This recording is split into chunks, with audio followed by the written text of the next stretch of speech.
welcome to the Nen Show Podcast. I'm Craftsdwarf, and this is a podcast that just keeps going and going and going and going and going and going, and holy shit, we're not even done with our first series yet. Almost. Oh yeah, this is Mathis. We're almost there. We're almost I can feel it.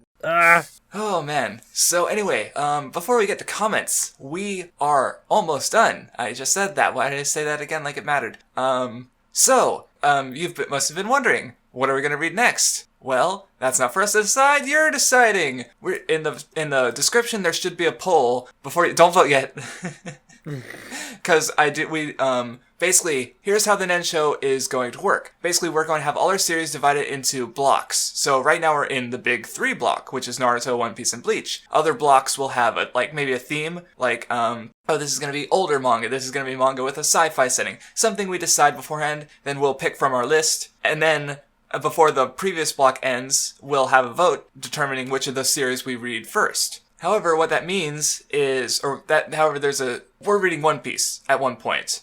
Bleach is over, so for that one it's going to be easy because it's all over. But with One Piece it's ongoing, so I have to explain how that works. So, not that this only applies to ongoing things, because sometimes there's some other series we have that aren't fully translated, which will be treated as if they were ongoing, because the translation is ongoing. So, how it works for ongoing series, like One Piece. So, say we were just finishing One Piece right now instead of Naruto, and we're going to vote on Naruto and Bleach. After we finish Naruto and Bleach, we would not go back to One Piece. Even if, say, an arc ended, we would not go back to One Piece quite yet, because it's part of the previous block. When we would go back to One Piece is after the next block. So, let's just say, next time we do some ongoing series, like My Hero Academia and Seven Deadly Sins. After we finish those two, then we would check to see if One Piece had any finished arcs. We'd do a catch-up, sort of, after the block. But we wouldn't do Hero Academia or Seven Deadly Sins, because they were just part of the previous block. We would do them after the next block, and then we would also check One Piece again. So, basically, in between blocks, we'll have these little catch-up periods, where we maybe discuss each of the ongoing series that have finished arcs worth discussing. We're not going to catch up to some whatever arbitrary point we happen to catch up to. The idea, if Naruto is ongoing right now, then we wouldn't be doing the war until after the whole war was finished. Then we would have probably divided it up into 3 or 4 arcs. Probably 3, because just like we did now. Then we'd discuss it after the previous block, or the previous ongoing series in the same catch-up block. So yeah, the thing is with One Piece, basically, the longer we wait to read it, the higher chance there will be that we'll cover more of the material at the time. Otherwise, there will be a bit of a wait. I mean, I don't think the wait's going to be that long, because this first block is massive. Okay? We're not usually going to cover 3 70-plus volume series. That's not normal. I think the longest stuff we have on our list is Hajime no Ippo or JoJo's Bizarre Adventure, which are over 100 volumes, and then a couple 60-volume series like Kenichi and Fairy Tail. But other than that, most stuff hovers between 30 to 40 volumes, if that. Usually even under 20. So it's this is exceptional. Most blocks are not going to take this long to get through. So yeah, as for which should you vote for, I imagine some people have already just chosen One Piece because it's pretty good. So let's make a case for Bleach. Why should we read Bleach first? Well, the thing about these two is that I have not read either. However, Craftsdwarf, if you're familiar at all with his content, you'll know that he's a huge One Piece fan. So yep. He's already read One Piece. So it would be kind of several times. Not exactly the inverse of what we did with Naruto, because I knew most of what Naruto was. Craftsdwarf was more so. You'd at least finish the story. We were both kind of middling on certain things in these arcs, but you at least finished the story when I had less knowledge overall, just because I hadn't what I did experience I hadn't touched in 10 years.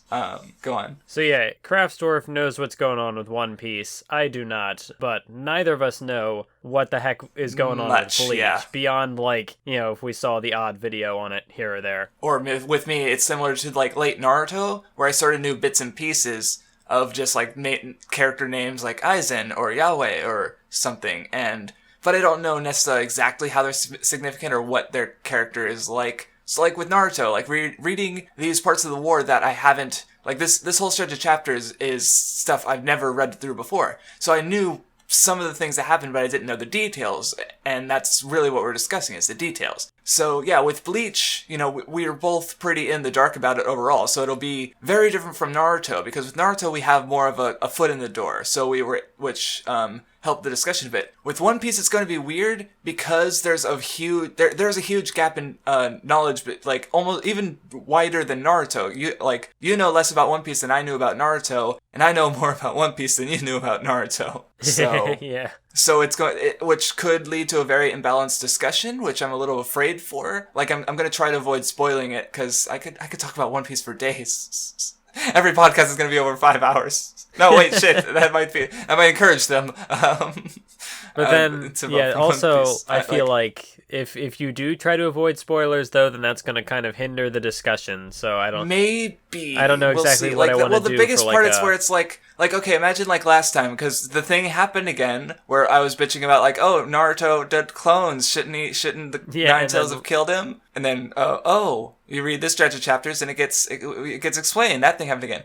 Like, with One Piece, like, I just imagine, like, something like that happens with One Piece and you just start going on a little thing about it, and I'm just like, it gets fixed later, like, boom, discussion over, let's move on. Like, so that could happen. Though I guess with One Piece, the arcs are also a bit more standalone. Like, there's more to discuss in each, or not more to discuss in each individual arc, but obviously there's running character arcs and ideas that are throughout, but I don't think there's much. I don't know, we'll see how it goes, but, I'm trying to give a case for Bleach because I feel though it's the underdog here, but now I'm wondering how well I did. Bleach is finished. That's a plus. Yes, it's finished. So, because with One Piece, like, currently ongoing is the Totland, the Whole Cake Island arc. It's almost over. Like, if it's not over by the time we finish One Piece, I will be pretty baffled as to how. Because and then there's going to be an arc after that, but I don't know how long that arc is going to be. So I don't know if reading Bleach first will increase the chances of us getting to that arc, the arc after the next one, or what. So who knows? But that's for you to decide. So go vote in the poll. Next time, and 2 weeks from now, we will be deciding based on the votes of the poll which we're going to read next. So do that. And I think I'm done with that. I will mention, since on the first episode I had a big list of series that we're going to read, in over the next few decades. But it's actually outdated. On the first episode of the next series, whether it's Bleach or One Piece, I'm going to include an updated list and also the sort of rules I've laid out for what series we'll cover. So if you notice any series on the list that doesn't really fit the rules that I had on the list, because I don't know a lot of the series that are on the list, because that's the kind of thing, is most of them I haven't read. Or if you have another series that fits the rules that could go on the list, then yeah, go ahead and suggest it in that under that post that I'll have I'll mention that on that episode too. Just letting you know in case. You could. I do read the comments, and so if you've suggested a series. I'll look at it and see, if this is appropriate, or this is no good, and then I'll add it to the list. But just saying, if you want to see what we're covering, because I haven't shared this list as in its current form yet, so yeah, it's pretty fucking long. Okay.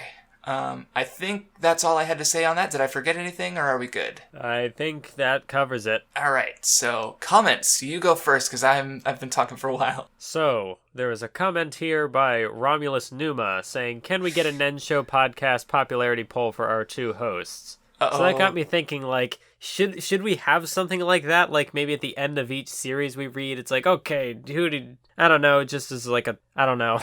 I don't know if there's really a point, but... No, I don't.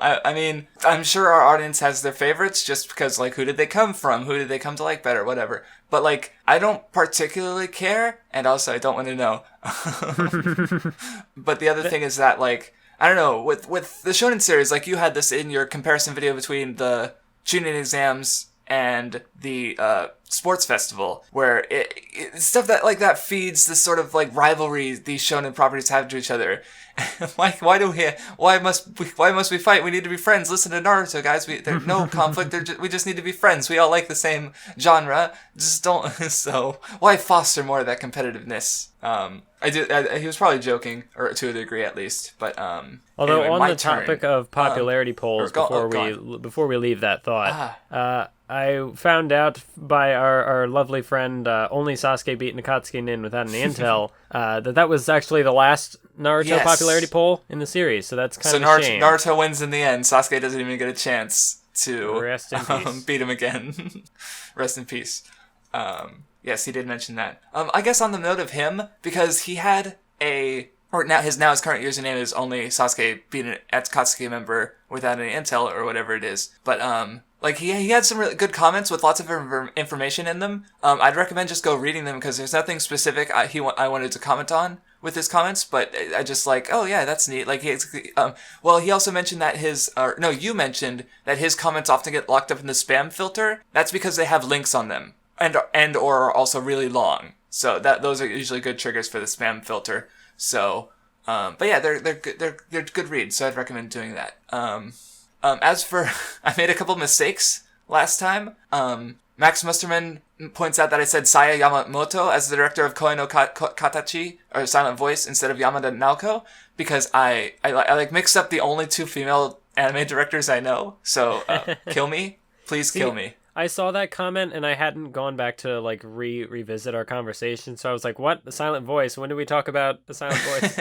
We were talking about the genders and writing different or directing different genders as a creator, and I felt because Kishimoto, I feel like he overthinks the woman thing, and I do think underthinks it. Right. I don't know, but it hinders his writing. So yeah, that's what I talked about last time. And there's also part of the issue that sometimes Discord just cuts out in the middle of whatever we're saying. So, you'll miss tiny bits of the conversation, but they're the most important bits. Of course, that's Discord knows we're being watched. How many more comments did you have? Because I have a couple. Remember how I said I had comments?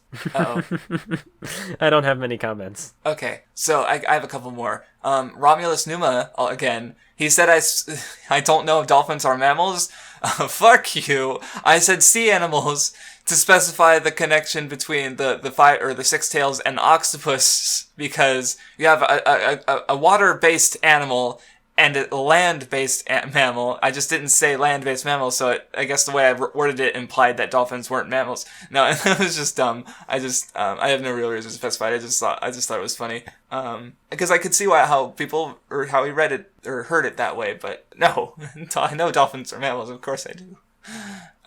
So those were a couple little mistakes I made. Dumb mistakes.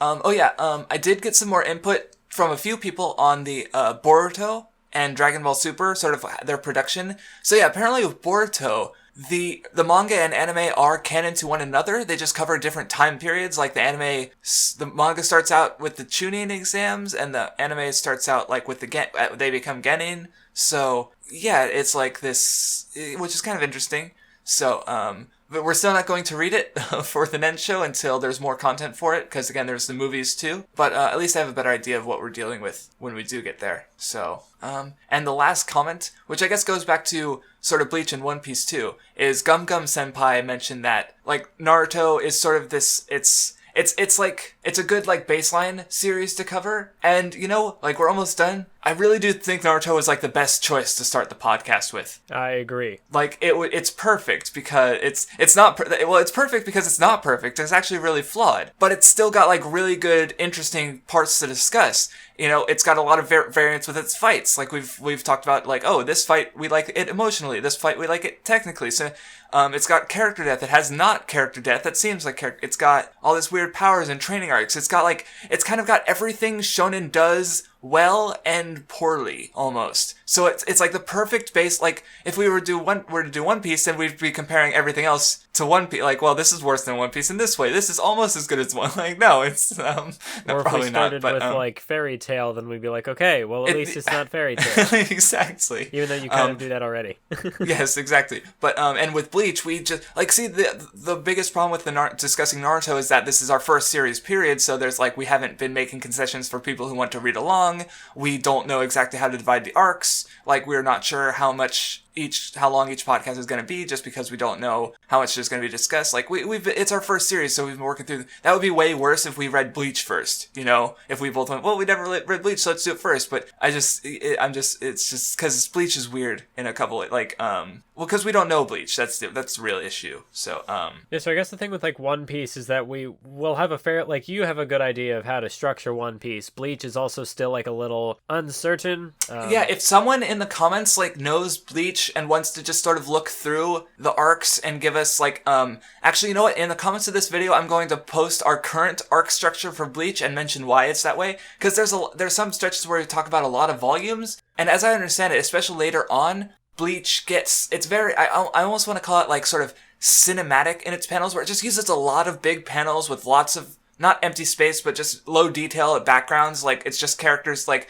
one or two things will happen a chapter, so it's very sparse on a chapter to chapter basis. So I ended up dividing it so we have quite a few volumes to read. But I have no idea if that's a good idea. Like I don't know how, like, because Naruto can get dense with its dialogue and the character moments and the flashbacks, you know. So like we had to divide this war into 3 parts instead of 2, just because it turned out to be much more than we expected. Like there was much more discussed than we expected. So, but I don't know how what the case is with Bleach is. Like how much will we really have to say on an individual fight? That obviously depends on us. But, so yeah, I'll post our current arc listing, and if anyone who's actually read Bleach wants to suggest, make some suggestions on how to fix it, then do so, and I can go back and change it, before we get to Bleach, whether we read it next or not. So I definitely appreciate that. And I might ask that in the future when we cover other series. I have no idea what they're going to be like. Because sometimes, like, for the One Piece and Naruto in specific, or One Piece and Naruto specifically, and Dragon Ball 2, like, the arcs are very well documented, like people have discussed them, and there's a few sources as to where you can go. But then for like, what's a random one on our list? Like Black Cat or 666 Satan. Like, who the fuck has read these, let alone made up an arc listing for them? You know? So yeah, I think that was my last comment. Unless you had anything else to add on Naruto being a good starting point. No, I mean, I think, yeah, it's good. Yeah. All right. So let's finally get into the discussion, because okay, so now we finally get to see what Madara Uchiha's deal is. Well, not just Madara. We found out, you know, we got a lot happen in this stretch of chapters. We got quite a we got bit. Madara's backstory. We got Obito's back. Oh, that I spoiled already. Well, we already knew it. We spoiled it in other episodes, but we got his backstory. We got Kabuto's backstory. Yeah, we're gonna have a lot to discuss. I didn't know about the Kabuto stuff, so that's like completely new to me. But so anyway, getting to things like, okay, Madara, I don't hate him as a character, but I hate like how he fights. I hate his fights. Oh yeah, because I know like yeah, the thing, like when I was reading this stretch of chapters, the opening part, like, I don't know, I might even say like the first half, I was like, this is, you know, I had said I was waiting for the moment when Naruto would start going downhill. It's happening. But I felt like the second half was better.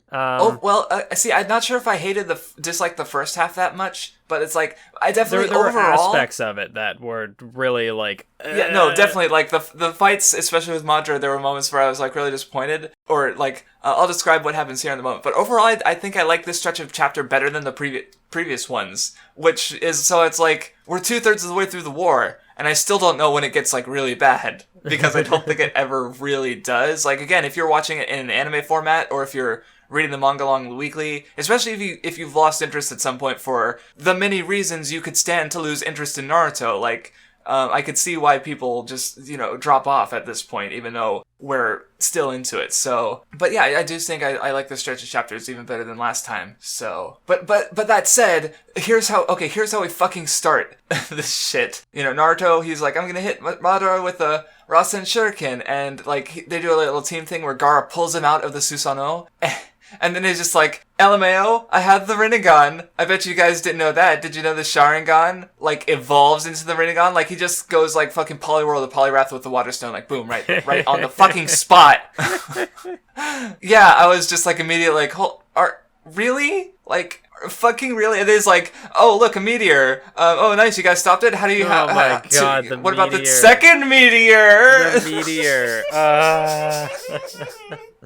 That's like one of the most infamous moments. I mean, like, because the thing with Madara's introduction is that before I went back to read the manga chapters, I actually watched the animated version of his introduction, and I was like, oh my god, this guy is like I didn't like even going into it. I was like, I'm skeptical about this guy's character. The introduction, I was like, oh wow, this guy's actually kind of a badass. Like there are moments that kind of get to me, but like I just love the way that the scene is built up with like the music, and of course that the way that episode is animated is particularly exceptional. If you've ever seen that fight where he takes on like all the random nobodies, but it's choreographed really well. But then in the manga, it's just like that all the things that made the anime great aren't really there. Or like they're there, but they were added by the staff, I guess, or maybe they expanded by the staff. Or like there are certain moments like after the meteor thing strikes, and instead of like in the manga where characters are kind of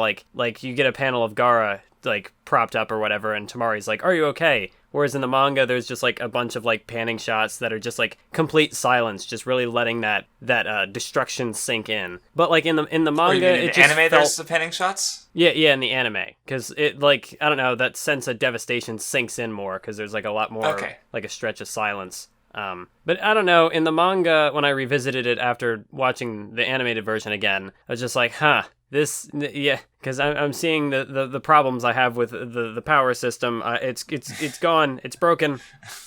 Yeah, like I was definitely risking losing some interest after these first couple chapters with fucking Madara's bullshit. Like there are things I really like about his introduction, because it really like his like arrival is like overwhelming, and you get that sense. Oh yeah, pretty clear. This guy's the last power time ceiling. with the last chapters when we saw that big panel of Madara, I actually like sort of had like a oh shit moment, just like because it caught me off guard. I knew he was coming, but I didn't know when, and then boom, Madara out of fucking nowhere. Like even though I've only like barely know the character just from the build up, like I knew this was a big deal. And then it is, but that's also, the fight is like, kind of glad we stopped there, honestly, with last time. Yeah. But, because there are things I like about him being super strong, but then I also feel like it just goes way over the top. Like, double meteor.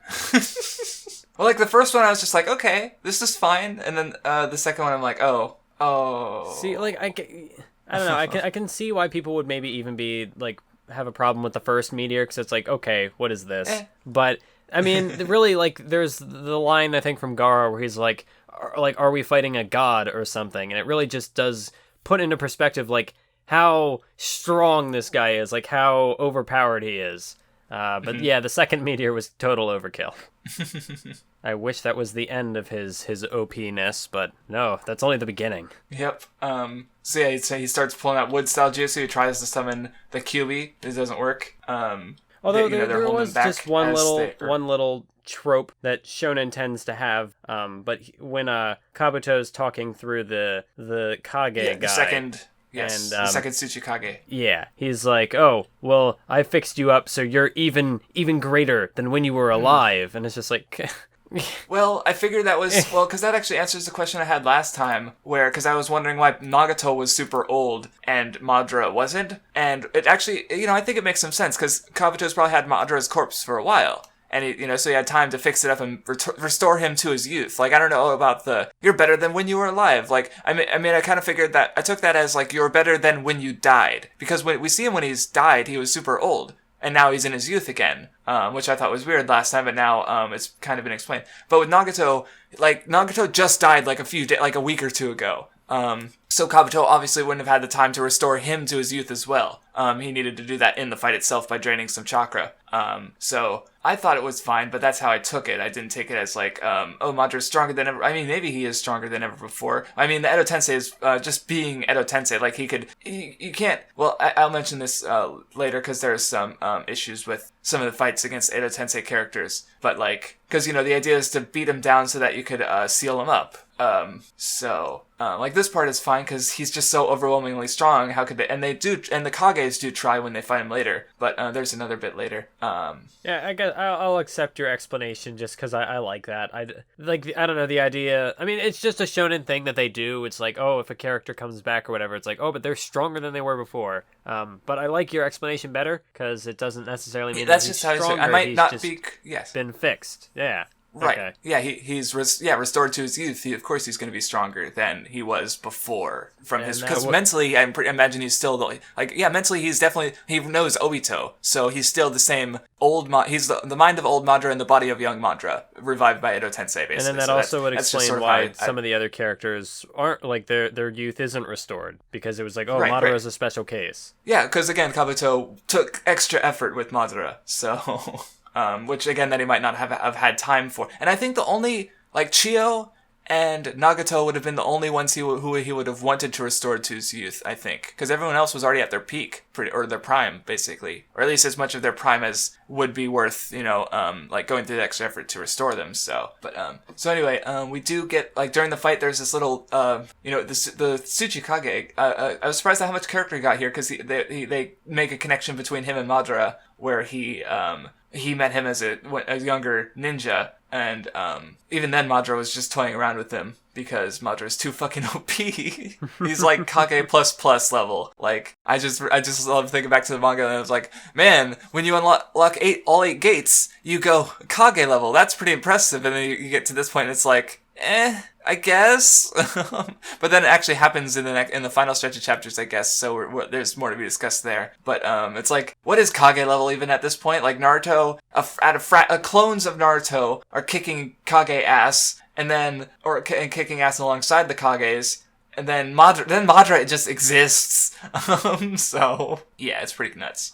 But yeah, there's a lot of talks about the sort of the peace, because everyone wants peace, but for their own, or they'll reach it in different ways, I guess. But though I guess, yeah, no one approves of Madara's idea of peace with the Munai plan, the Suke no Me, or anyway. So yeah, the Kages get teleported over through some shenanigans. It's funny because it's like you have all this shit with the Madara, and I'm like, I could see why people weren't satisfied with the series at this point, because I was in some pain.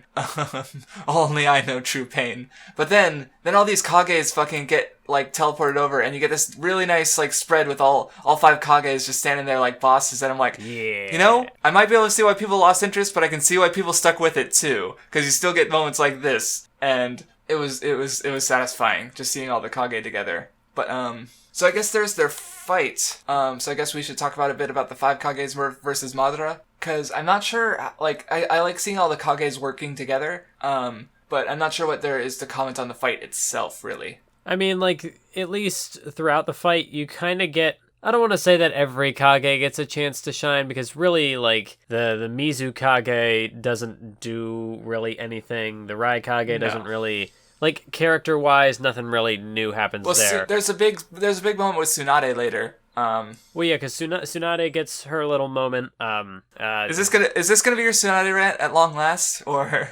It's not going to be the massive rant that I was expecting, because it didn't handle it as poorly as I thought. But mini one. We'll talk about it.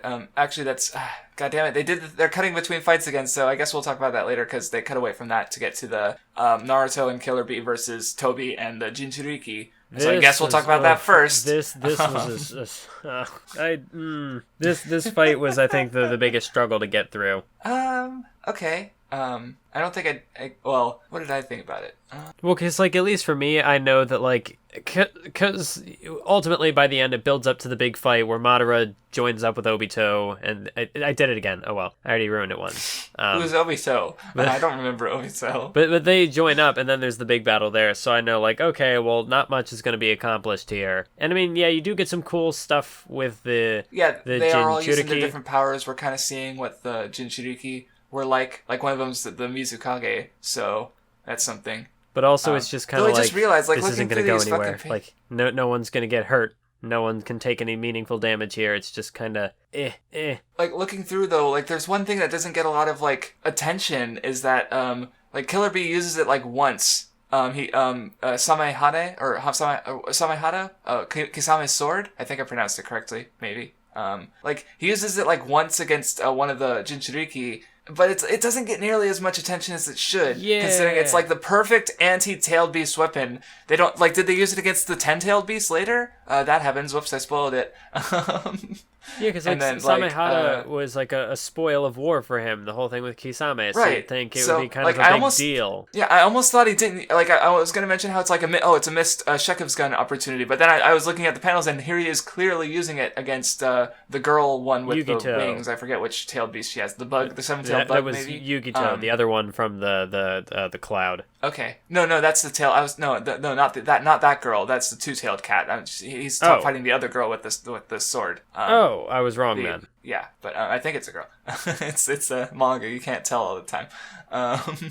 But yeah, so he's using the sword. So I almost thought it wasn't used just because this moment is it just goes by. It's like 2 pages. He tries to somehow it doesn't do anything. It misses, and that's it. That's all the attention you get from this tailed beast killer of a weapon in a battle with all the tailed beast holders. So it's like the Jinchuriki. So it's like just maybe should have given this a little bit more attention. Like how useful? I mean, would it have even been useful against the 10-tailed beast? I don't know, because the 10-tailed beast has like infinite chakra. Like I like the bit later on, to spoil it, when Naruto goes Sage Mode to look at the 10-tailed beast and senses chakra, and he's like, oh, it's like this fucking swirling maelstrom of just pure nature energy, and he's like, whoa, yeah, that's pretty. And Nine Tails is just like, oh, you don't want to do that. You don't want to do that. He's like, oh. So I don't know if the Samehada would, if the sword would even be remotely useful, but yeah, it was. At least again, it's stuff that I feel like could be brought up every so often. But yeah, so they fight for a bit, and then the Bijou all go. Their tail forms. And yeah, it's just, and then you start getting these fucking giant monster battles, which are always fucking crazy. It's just that, like, oh yeah, this is a manga about ninjas. But anyway, and then of course, Kakashi and Guy come in because those guys finally they're back. But yeah, there's some fighting. Like mostly they realize that like Tobi's controlling them with chakra rods, and they have to get out the chakra rods. But I guess character-wise, like the biggest thing is we get Naruto. Like, they point out, like last time I went on that rant about how, why Naruto used a bunch of clones and in his Jinchuriki mode, or his Bijou mode, but he didn't die, even though Killer Bee warned him that the Nine-Tailed Fox would take all his chakra. But then it turns out that, the QB he's a tsundere now. He doesn't want Naruto to die. Like there's the little line where Naruto says, being a Jinchuriki isn't all bad, and Kyuubi's like, don't, he's just, you don't mean anything to me, you baka, and like, but then he's just, but yeah, Kurama gets his, I don't know, how did you feel about Kurama's like character development? And this whole beach, like you get the conversation with Son Goku, the 4-tailed monkey, and where he's like, all you ninjas just see us as weapons, and Naruto's like, what? And he's like, huh? And Naruto wins everyone over, and with the talk no jutsu. How did you feel about that? I did kind of like what they did with the Nine-Tailed Fox. How like it first sort of happened when. Oh, well, it was happening the whole time, but, like, the first evidence we got of it was when he went up against, when his clone went up against Madara, and then Nine-Tails is just like, oh, nope, I hate Madara more than I hate you, so you're not dying on me. Yeah, and we saw that a bit, well, and that was, of course, foreshadowed way before when, QB saw Sasuke, and was like, ugh, Sharingan, ew. That's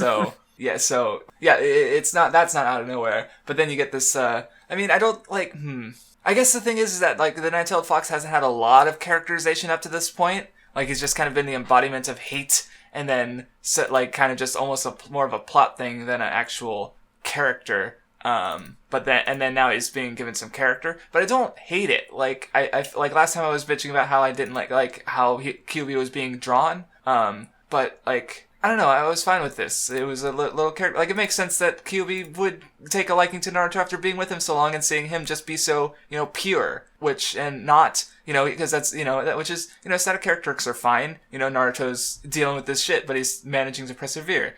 And you get all these, like, little flashback panels of Naruto throughout his life. And, yeah, I thought it was okay. Yeah, and I kind of like the tsundere fox. Yeah, it's kind of cute. But yeah, there's a bunch of fist bumps going around, and everyone's being cool. And like when he finally does team up with the QB, and he goes, I like his fully fledged Biju mode design. That's possibly one of my favorite Naruto designs, which is surprising, considering it's like also the epitome of Naruto's ridiculous power levels, just because Naruto's like this flaming ninja Jesus. But I do like the look of it. I do think it's kind of odd that like the way the nine-tailed fox is like when the way they do their sort of Biju transformation in air quotes it's nothing like what the other ones are where they like actually turn into an animal. Except I guess like I think the two-tailed cat was more of like or at least it looked more like a giant chakra cloak. So maybe not. Well, with the cat, it's like that. I just figured that was the animal itself. Like, yeah, I see what you mean, because with Kurama, it's he looks different, and that's not true of any of the other Biju transformations. Like they just look like the animal, but big. But with Kyuubi, he gets his own form too, which I'm not as big a fan of that of Kyuubi's transformation. To me, I almost kind of got the feeling that it's like, oh, well, this is the title character. I don't want him to look like a giant That's probably fox. it. Yeah.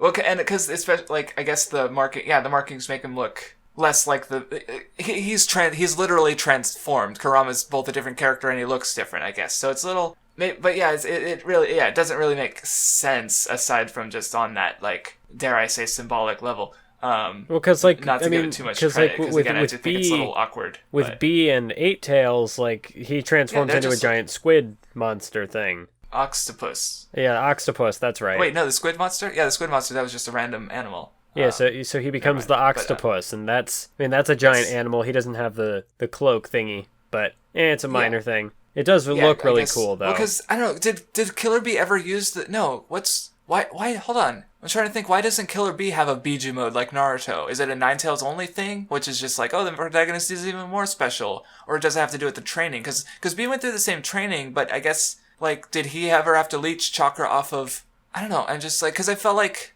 Naruto's method should have been imperfect, but it actually seems to have made him stronger. You know, like, because he was originally stealing the chakra from the nine-tailed fox, which should have been imperfect, but, well, Killer Bee has a perfect connection, so Killer Bee's thing should be stronger, but I don't know, Naruto just gets special stuff because he's special, I guess that's it. It looks cool, but that's about as far as I'll allow it, so. Also, for a second, like, because someone, I forget, I think it was in the comments of one of the previous Nen shows, maybe I just saw it somewhere else randomly, or maybe I'm just making things up, but maybe someone had mentioned how, like, Kurama, the name of the nine-tailed fox, was like, oh, that's like a reference to Yu Yu Hakusho's Kurama. And like I forget exactly what they said after that, but then like when Son Goku popped up, because hey, that's like and he's a monkey thing, so that's kind of like for a second I thought like maybe all these Biju were like references to other shonen titles, and I was like, oh, that'd be cool. It's kind of a neat little like maybe it would also be kind of like fourth wall breaking, but I don't know. But I don't think that's what I don't think that's what it was at all. I mentioned earlier about theme namings and how I think it's, well, did you also notice that the Son Goku's Jinchuriki's name was Roshi? Yes. Yeah, that's what kind of made me think. Yeah, that's that. If Son Goku, well, because Son Goku you could have just, it's a Journey to the West, so, mythic monkey kind of thing. That's fair. But then once you get Roshi, it's like, okay, Kishi, I see what you're fucking doing. I see what you're doing there. Well, especially because like we know that like one of Kishimoto's inspirations was Dragon Ball. Like, along with, like, Akira and whatnot. So a neat little nod there. Yeah, well, and like I was talking about not last time, but the time before last with the Jinro references, that Kishimoto referencing things is fairly rare, or that's not just Japanese mythology, rather. So, referencing more modern things is uncommon. So, yeah, I think I was fine with that. But I don't know if the other names are references, I doubt it, but that would be cool. But yeah, I guess, Kurama could very well be a Yu Yu Hakusho reference. Like, I think I just assumed it was a mythical thing because it was both of them. That's more likely. I postulated that it was possibly a mythical thing. But yeah, so you get all the character moments, all the Jinchuriki. They're like, hey, Naruto's finally, different than all the other, like even the first Hokage, which we'll talk about more about the first Hokage later. But he was the one who sort of started this Biju thing. So but like, and sort of as a result, everyone's like, I mean, there are literally weapons. Like, you can even draw some parallels to the, I doubt they were intentional, but there's definitely a bit of association there with the Cold War, with just nuclear weapons. Just, the idea of, there won't be war if everyone has power. So they divided up the tailed beasts to all the villages. So yeah, but so they, they're beings, they're animals. That's what's going on here. But they're being treated like weapons. And Naruto is actually the first person to be like, hey, or not the first person, because Killer Bee's there too. But Naruto's special. I had also kind of wondered if maybe Kishimoto was going for some sort of like if he was trying to say something about, with how like the way the war plays out is you've got like the entire world basically is like allying against a couple of people, like a handful of enemies. So I don't know if like... Yeah, well, there's a couple moments later, but oh yeah, one part I forgot about is Naruto, I think, saw the third, or not the third, I don't know what number he was, but the Mizukage Jinchuriki, the third-tailed beast Jinchuriki. And he, like, cried because, oh my god, you've never grown up and kissed a girl. And in his head, Kurama was like, Naruto, you've never kissed a girl either. And then he gets reminded about Sasuke and he starts, like, gagging. That was pretty funny. I just wanted to mention that. So anyway, I guess moving on a little bit. There was one little about like the whole thing with this fight. Okay. Maybe I just got confused, but there was a point where Eight Tails and B were talking back and forth, and B mentions how like, oh well, I thought their Biju were extracted from these guys, but then Eight Tails replies like, oh, they were probably made back into Jinchuriki after they were reanimated, and then I was like, but wait, isn't but the tailed beast is in the ghetto statue. I got confused. I'm pretty sure, like, basically Obito's able to sort of, like, well, because there's times mentioned where he was, like with the four-tailed monkey, he was able to recall the tailed beast back to the ghetto statue. Oh, that's right, so, that's right. I don't know if it's something special, like, there were a couple of little details like that kind of popped up that at first I was like, wait, how is this happening? But then I kind of, like, it makes sense later on, like, the whole thing of how each of them also had like a Rinnegan and a Sharingan, and at first I was like, wait, how? But that's because he was using Pain's the ghetto jutsu thing, so he was just like using his own. That's just the hand wave for this whole thing. Is see, actually looking at and paying attention, I'm noticing that he also just uses the chains to just sort of to just directly swallow the beast back up again. So the ghetto statue, like there's this one panel of the ghetto statue eating the two-tailed cat, it looks like, which was covered in chains. So yeah, it's just the ghetto statue. Just use that to explain any inconsistencies. It's fine. Because I didn't have a particular problem with it. But moving on, I do kind of like after the Biju stuff gets kind of taken care of, Obito has a little like, what the fuck just happened? Like, Naruto doesn't matter.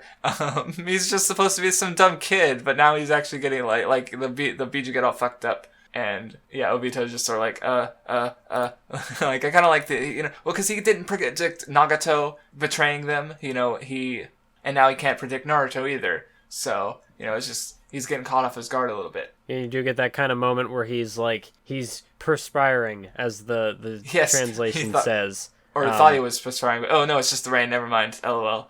Yeah. That's how I'm gonna justify my fear. And then there's you mentioned it on Twitter, but because there's this moment where Inochi, Ino's dad, is like giving a mental message to everyone and letting him know that Naruto's fighting with not Madara, and send it to everyone. It'll overload the chakra network. He could die.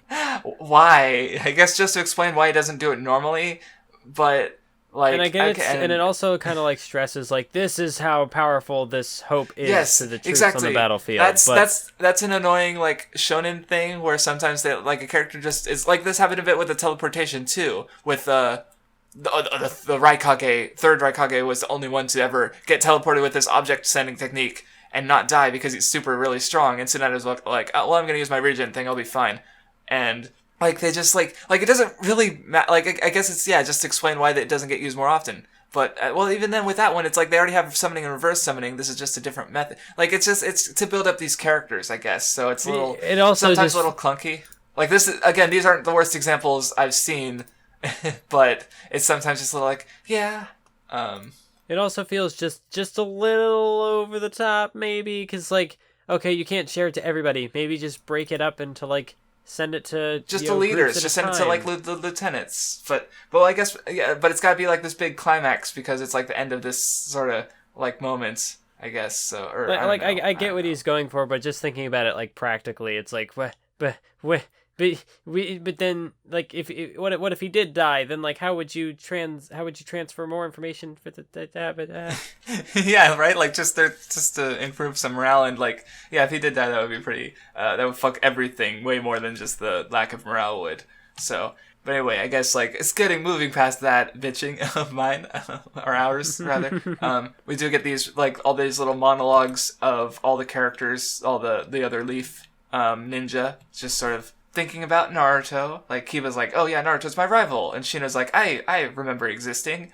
And Hinata wants to be with him. You know, it was fine. Like, everyone's just kind of connecting to Naruto, who that nerd that they've been with they've known for the last few years. Though, of course, one thing I couldn't help but notice is that when you get to, like, Ino and Tenten's just like, is Master Guy alright? Master Kakashi must be there. Like, she's like, why, Tenten, why do you exist? You're not saying anything.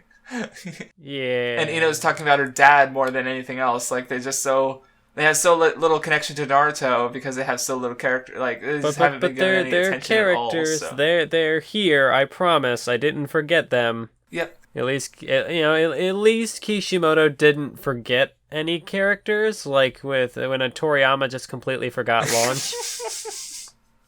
I mean, maybe some characters deserve to be forgotten. Oh, no. I mean, I don't think anyone would have like complained if Tenten got forgot. Just saying.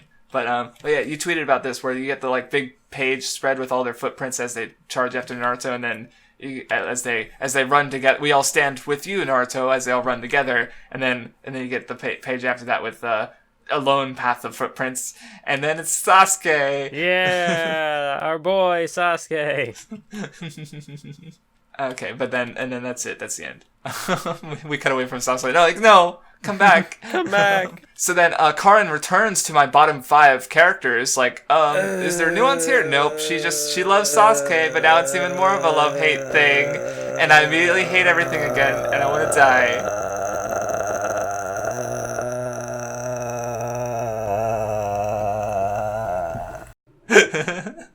Nailed it. You nailed my feeling exactly. I've never connected more deeply to another person than right now. So, moving on. Anyway, that was good. So yeah, after being reminded that she exists, we get reminded that the rest of Taka also exists. Suigetsu and Jugo are just like dicking around. And Suigetsu reminds us that he doesn't really have a motive for doing anything he does. He's just like, I want to break things. I want to cause havoc and do things, and they just randomly remember find back them. when these characters, these 3 were introduced, and I was like, oh, Suigetsu is actually the least bad of the 3. Now I'm starting to question that, and I no longer really care for Suigetsu. He's actually kind of annoying at this point.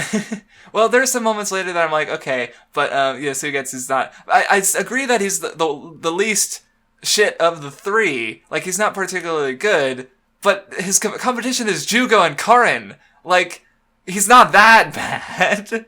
Like, I mean, like, because like, mostly what I'm thinking of later is when we see the Kages and stuff, and Orochimaru, and Suigetsu's just like losing his shit and just being like really afraid, and it's kind of cute. So like that's it. Like that alone, he's already more entertaining than Karin and Jugo have ever been. Even with that, I'm just like, why do I care? Why is he getting so much dialogue? What is he gonna do? No, I get it. He sucks, but he sucks less than the other 2. But he takes up, like, he has more words on a page than anyone else. Yeah, well, because, I mean, he's the only one who, like, care. Like, he's with Jugo. Jugo's like a rock. You could replace him with a rock, and I don't think anyone would notice. Pretty much. It's like, who else is gonna talk? Who else is gonna say something? Oh yeah, and that actually pissed me off a little bit because what he said something. Suigetsu said something. He's like, man, Sasuke, Karin, Jugo, Taka, Heavy, everyone's reprehensible except me. And I'm like, Suigetsu, fuck you, fuck you. Sasuke is the best boy. You know, he may want to destroy Konoha and all that, but he's still better than you. He's a good boy. Suigetsu, shut the fuck up. Like, he's like just a few arcs ago, he was like, look at this person. I want to kill him because Sasuke told me not to. I'm just going to randomly kill a person because I'm bad and crazy and whatever. But here he is, like, acting like he's higher and mightier than anyone else. It's like, fuck you. That was my first thought. So, but yeah, it's like, the whole thing is like they find, like, they're just being moved around for plot reasons. Like, they find the scroll that becomes super important, but they really don't have a super good in-character reason for doing anything. They're just doing it for the story because they don't barely have any character to begin with. So it's kind of cheap. Whatever. I mean, I guess Kishimoto had to do something with them. Or I guess he could have, like, not written him into the story at all, or written better characters in the story instead. Just saying. Why not use 1010? Why not use old characters? No, that obviously wouldn't work. But fuck these guys. That's what I'm trying to say. Part 2 is worse after all. No. All right, I'm done. Are you done? I want to be done with these guys. Thank you for listening, everybody. This is it for the Nen Show. I hope you enjoyed Naruto. So anyway, now let's talk about something we could get behind. Sasuke. Yeah. I guess he fights some Zetsus, and he figures out what's going, because he's been out of the loop for so long. He's got to get some information, so he interrogates Zetsu and learns about the war. That's kind of like the cool thing about this, because, like, you know, no big deal. There's just this whole giant war going on, but Sasuke is, like, completely out of the loop. Yeah. The fate of the world is at stake. And then, but we gotta. You gotta. Of course, you gotta appreciate Sasuke when he just goes full edgelord, because he's like, Naruto, have you forgotten what true strength is? True strength is cutting off all your bonds and walking alone. Like, and then of course there's this one pen, I'm gonna put this pen because it's Sasuke doing the hand over his face shit-eating grin thing I loved so much from that one opening I used. It's so good. I love it. I love Sasuke being just a fucking edgy little shit. He's the best. Yeah, I think I've realized the last time I said that, like, there were parts of his character that I enjoy, or at least I thought I said that I enjoyed it ironically. Yes. But I don't think it's ironic at all. It's just that I just like how much of an edgelord he is at times. It's just great. I love it. It's kind of fun. Like, I mean, let's be honest. Like, the worst things he does is in the Kage Summit, where he attacks some people, he kills some guys, he tries to kill Sakura. Like, that's the worst he's done. But I guess we'll talk about that later, because we've got way more Sasuke to go. So he's definitely not like, but I don't know. It's like, how do I justify the fact that I like him so much, even though he's being so edgy here? Oh, I got it. I enjoy the edge. Because it is. I mean, it's kind of. I guess I do enjoy it ironically because I'm laughing. I don't know. Like, why would you enjoy edginess unironically? Like, you just like, yeah, this is so edgy. It's cool. I like it. I don't know.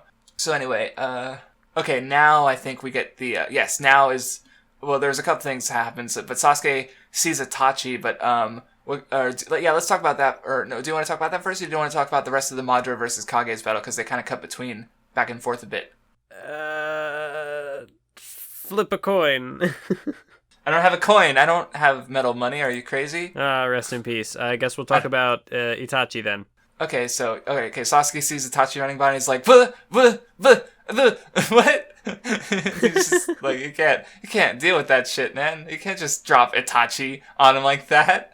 I mean, not much happens, so it's fine to talk about this first, because he follows him. He says that, I'm going to destroy Konoha because of you, because I wanted to avenge you. And Itachi's like, well, I could stop and explain everything, but I've got stuff to do. I need to stop Beta Tensei, so I'm going to go find Kabuto. He's like, I'm trying to think of what else he said. I mean, it does work out that way, because, like, if he stopped and kind of explained everything to Sasuke, then it'd be like, oh yeah, how many more people are going to die in this ninja war again? We're kind of on a time crunch here. Yeah, exactly. Sasuke. But of course Sasuke is kind of getting blown off when, we'll talk about that when we get to the fight itself. But, Itachi, mentions some things again where how he's, he was wrong to try and use Sasuke's hate, and, he mentions Naruto. Or he implies Naruto, I think. I forget where it was exactly. Because he was talking about the, how he left these signposts to point Sasuke towards him and try and guide Sasuke along his path, but then he mentions that Naruto, or that the signposts weren't the only thing influencing Naruto, or Sasuke, but mix up all these fucking names. But, I think that, or I don't know, if that's, there's probably, there's a bit more. Yeah, they meet Kabuto. And we can talk about that fight later, I guess. Is there anything else to say on that? Brief little bit? Or wait, maybe there's... Stop cutting back and forth. It's making it harder for me to discuss it. But no, okay. So yeah, we'll come back to that later, I guess. Unless you had anything else to say on the just Sasuke running into Itachi outside. I feel like I had something to say, but I don't remember what it is. Because I'll definitely have more to say on Itachi later, because we're definitely get more of them. And of course the Kabuto fight. Okay, I see. There was something interesting I kind of liked about this, because Itachi says that it was wrong to force Sasuke down the path he did, because, I mean, and when you think about it, he too was also forced down his path, Itachi, with the choice to exterminate the Uchiha clan or let them become villains and possibly devolve the Leaf into more war. So I kind of like that idea, but I'm not sure if it quite salvages the whole thing for me, but we'll talk about that later. But I did think that little bit was interesting, because Itachi basically sort of accidentally did to Sasuke maybe not even accidentally, just he didn't mean to have it turn out the way it did, obviously, but he did force Sasuke to push Sasuke down his path when like he was pushed down his own path. So I just noticed that. So I don't think it's necessarily majorly commented on that exact detail, but it feels like it's there implicitly. So, but yeah, I don't have anything more to say. So then let's go back to the Kage fight. Yeah, so this is gonna be Madara is a fucking OP. Please nerf. But yeah, he keeps comparing them to like, oh, Tsunade, you ain't shit compared to Hashirama. But then, the will of fire comes up, the will to pass things on to the next generation and all that stuff, but or others. And so yeah, they do some team stuff, and it doesn't work because it's fucking Madara. You don't just beat Madara. See, I was actually, one of the things I was sort of disappointed with, I guess, in this fight, although I don't really know what more Kishimoto could have done with these characters, but, the Raikage in particular doesn't have a big, I don't know, the two standouts in this fight are Tsunade and the Tsuchikage, because really he's the one who kind of rallies them all and keeps them all going, which is kind of ironic because he's the elder Kage, yes. So you'd think the newer ones would be all fired up and ready to go. And unfortunately, just out of the 5 of these characters, it's the, I was about to say, what is it called? I forgot the name. The Mizukage, yeah, the girl. Yes. She just really isn't much of a character. She just kind of is there. There's really no opportunity for her to shine, to really do anything. And I mean, that's a little unfortunate, but the other 4 were okay. Although it does kind of disappoint me that's later. That's fine, but I think I know what you mean. Because I guess one bit that comes up here is Tsunade says the will of fire, but Madara insists that the only thing that gets passed down is hatred, which just that sort of battle of philosophies. But I guess the thing is that that kind of bugs me a bit about the whole generational aspect of Naruto is how imbalanced it is, because what you have here is Tsunade is the next generation to Madara and the first Hokage, but Madara is still way stronger than the next generation, so it doesn't really match up to that idea. Tsunade talked about the will of fire, but what did they inherit? What did they inherit from Senju that generation? They just suck. I mean, the way that the power scaling plays out here is kind of odd considering where the series began, but obviously that's just a retcon. That Madara is he's like a god. He's the strongest. He and Hashirama are the strongest shinobi who ever lived. But remember when you put that in Kage versus Orochimaru was the highest power the highest level of the power stealing? Yeah. So go on. Sorry, I interrupted. But yeah, I guess that's just kind of the nature of. Well, it's not always the nature of shonen. It's going to escalate, but the particular workings of this backstory, having it be everything originated with Madara. So it's a little iffy, a bit odd, but yeah, but I don't know. Then there's the bit where because they kind of have the discussion about it's 5-on-1. Don't you call us cowards? Because we got to stop you. And then he's like, well, okay, let me just clone 25 copies of myself. And by the way, your choice. It's really no biggie, but would you like them to also perform Susanoo or not? And it's if you, yeah, he's just completely toying with them, and it's to the point where 5 clones at like 1/26th of the power of Madara are still just like completely able to just own each of the Kages, and it's like fucking like, well, and I think the other part that bothers me about the generational thing is like you sort of have this parallel where they're paralleling this fight with Obito and Naruto, where it's like, so you have these old generations, the Kages and Madara, with the Kages being the next generation to Madara, and then you have these newer generations with, Kakashi and Obito and then Naruto, that the next generation to them. So you think that, like, if the newest generation prevails, then the Kages finish Madara, and Naruto and gang finish Obito, but that's not how it happens, so only the newest generation matters, all the other generations suck. Yeah, like, I noticed that, and I was just kind of like, I guess, like, I get that you want to put the focus on the main characters, obviously, but I mean, if you're gonna draw a parallel like that, you'd think it would be delivered on, but instead you just get spoilers. Madara wrecks, like the fight ends off screen. Tsunade is literally in half when we get back to them, and the Kages are just fucking wrecked. Madara destroys them all, like without effort. Really. I mean, he's Edo Tensei. Like they do a tag team thing where they get him sealed away, but then of course he's just perfect Susanoo. And he breaks out of it. Another variation of the Susanoo. And then, of course, when Sasuke and Itachi get Kabuto beaten and release the Edo Tensei, Madara's like, nah. It's fucking almost, he's like to the power ceiling as Itachi is to just like general intelligence, where it's just so ridiculous and over the top that you just kind of have to go like, what? Like, when you actually like, think about it. Like, Madara even more so than Itachi, honestly. Like, it's so fucking much. Like, and we just gotta sit here and fucking accept it. Oh my god. It was especially... Like, there's a fucking reason Madara had that fucking copy pasta written about him. With the... Is there any anime character stronger than Uchiha Madara? I'm not talking... Yeah, I'm not gonna keep going. But, go on.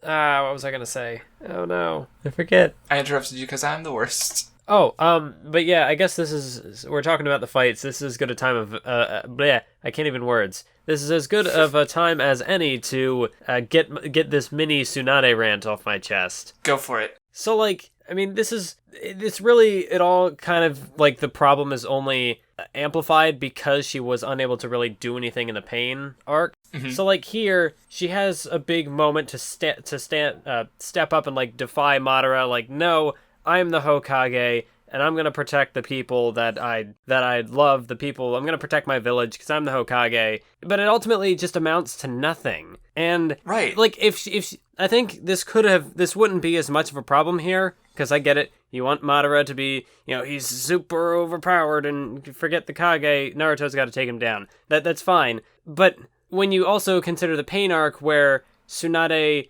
really, the main thing she does in that arc is she, like, you could pose the argument that, she healed the people so that when pain destroyed the village, they didn't all die. But they all got revived at the end anyway, so it meant nothing. So, yeah, like, I mean, at least with this time, because at the end, she's there cut in half, and her Slug's like, I can heal you, and she's like, no, heal the other Kages, Like, which kind of reinforces, like, because that's the whole thing, it's the 5 villages uniting against Madara and these old ideas, yeah. And, Kabuto and their, all this, they're bullshit. So, you have Tsunade, the 5th Hokage, sacrificing herself to save not her kin, but the other villages, the leaders of the other villages, like especially like notably the Tsuchikage, who has been at war with Konoha in the past, who they mentioned that he contracted the Akatsuki at times, who are their current enemies. So it's like, if there was one person, and he's also even older than Tsunade, so like if there's anyone to just let die, it would be him, but no, she saved him anyway. So, though it's just, so at least there's that. It's not quite as bad as the pain arc where she just does nothing, but she still doesn't do a lot at all, and it's kind of disappointing. Yeah, that's why I kind of cooled my rant a bit, because it's not completely irredeemable, but it's still kind of it's just kinda, the thing with Tsunade, like she had so much potential coming out of part 1, like but really ultimately what does she do in the grand scheme of the series? She had that one fight against Orochimaru. Like, what else memorable did she, like, yeah, she nothing. She saves the Kage here, but I mean, like, what's her lasting impact? It's just, yeah, like, she's just been like boss leader lady, which is fine, but not particularly like unique or necessary for her character specifically. Like, again, because after the Search for Tsunade arc, I was like, man, Tsunade's a pretty alright character. And that was like it. That was it. As far as Tsunade goes, which was a shame. But like, there's been little small things here and there. But like, this should not have been a small thing. Like, again, the war is supposed to like complete all these character arcs that have been slowly, going through the series with all these characters. But it's just been overall not been super, except for with Sai, who we love unconditional. But it just hasn't been satisfying with a lot of these characters. So. So, like... Yeah, we might have more to say on the fight later, because it cuts... Well, I know we had said, like, with the Pain arc, as far as how the arc was paced, it would have been kind of weird to have her have a fight there. And then, like, the same here, it's kind of weird, like, what could she realistically accomplish? And, like, because she can't stop Madara, she obviously can't do that. So, like, she does get to kill the Kage. So, like, I guess in the like, as far as the two arcs as a whole are concerned, it's not that massive, but at the same, like, there are good things to come out of it for the arc, rather. Yes. But as a result, her character is kind of completely just gutted, and it's unfortunate. I mean, literally, because she gets like impaled like 3 times. But also, there's this, there's just this one panel where I think Kishimoto, I think the only detail is that he forgot to add her lipstick, but it's weird. Like, she doesn't look like Tsunade. Oh, God! I think that panel looked weird to me, too, but I didn't notice why until you pointed it out. I'm going to remember to include that. Holy shit. I'm scared. I'm scared. Well, it's interesting because, like, because the thing with anime and manga is that, like, I mean, in general, it's a lot of fiction, but it's notably anime and manga, but where the characters are really, like, they're idealized to look really beautiful and handsome, like, or even in a way, like, if a character looks ugly, they look really fucking ugly, like, it's a very extreme medium in that sense. So with makeup specifically, it's like, take like a pretty anime, like, you remember in Avatar: The Last Airbender, which does have some stylings in its character designs. Do you remember the one episode in season 2 where Katara and Toph have makeup on? Oh, God. And they look fucking hideous? Yeah. Yeah, because the makeup is supposed to improve the natural human form, but since they're already perfect looking, like, makeup can't do anything. It just makes them look horrible. So now here you have Tsunade designed to look good with makeup on, without makeup, and she looks fucking creepy. Like... And it's just the one panel, like, he just... I guess, I don't know if he ran out of time or he just forgot.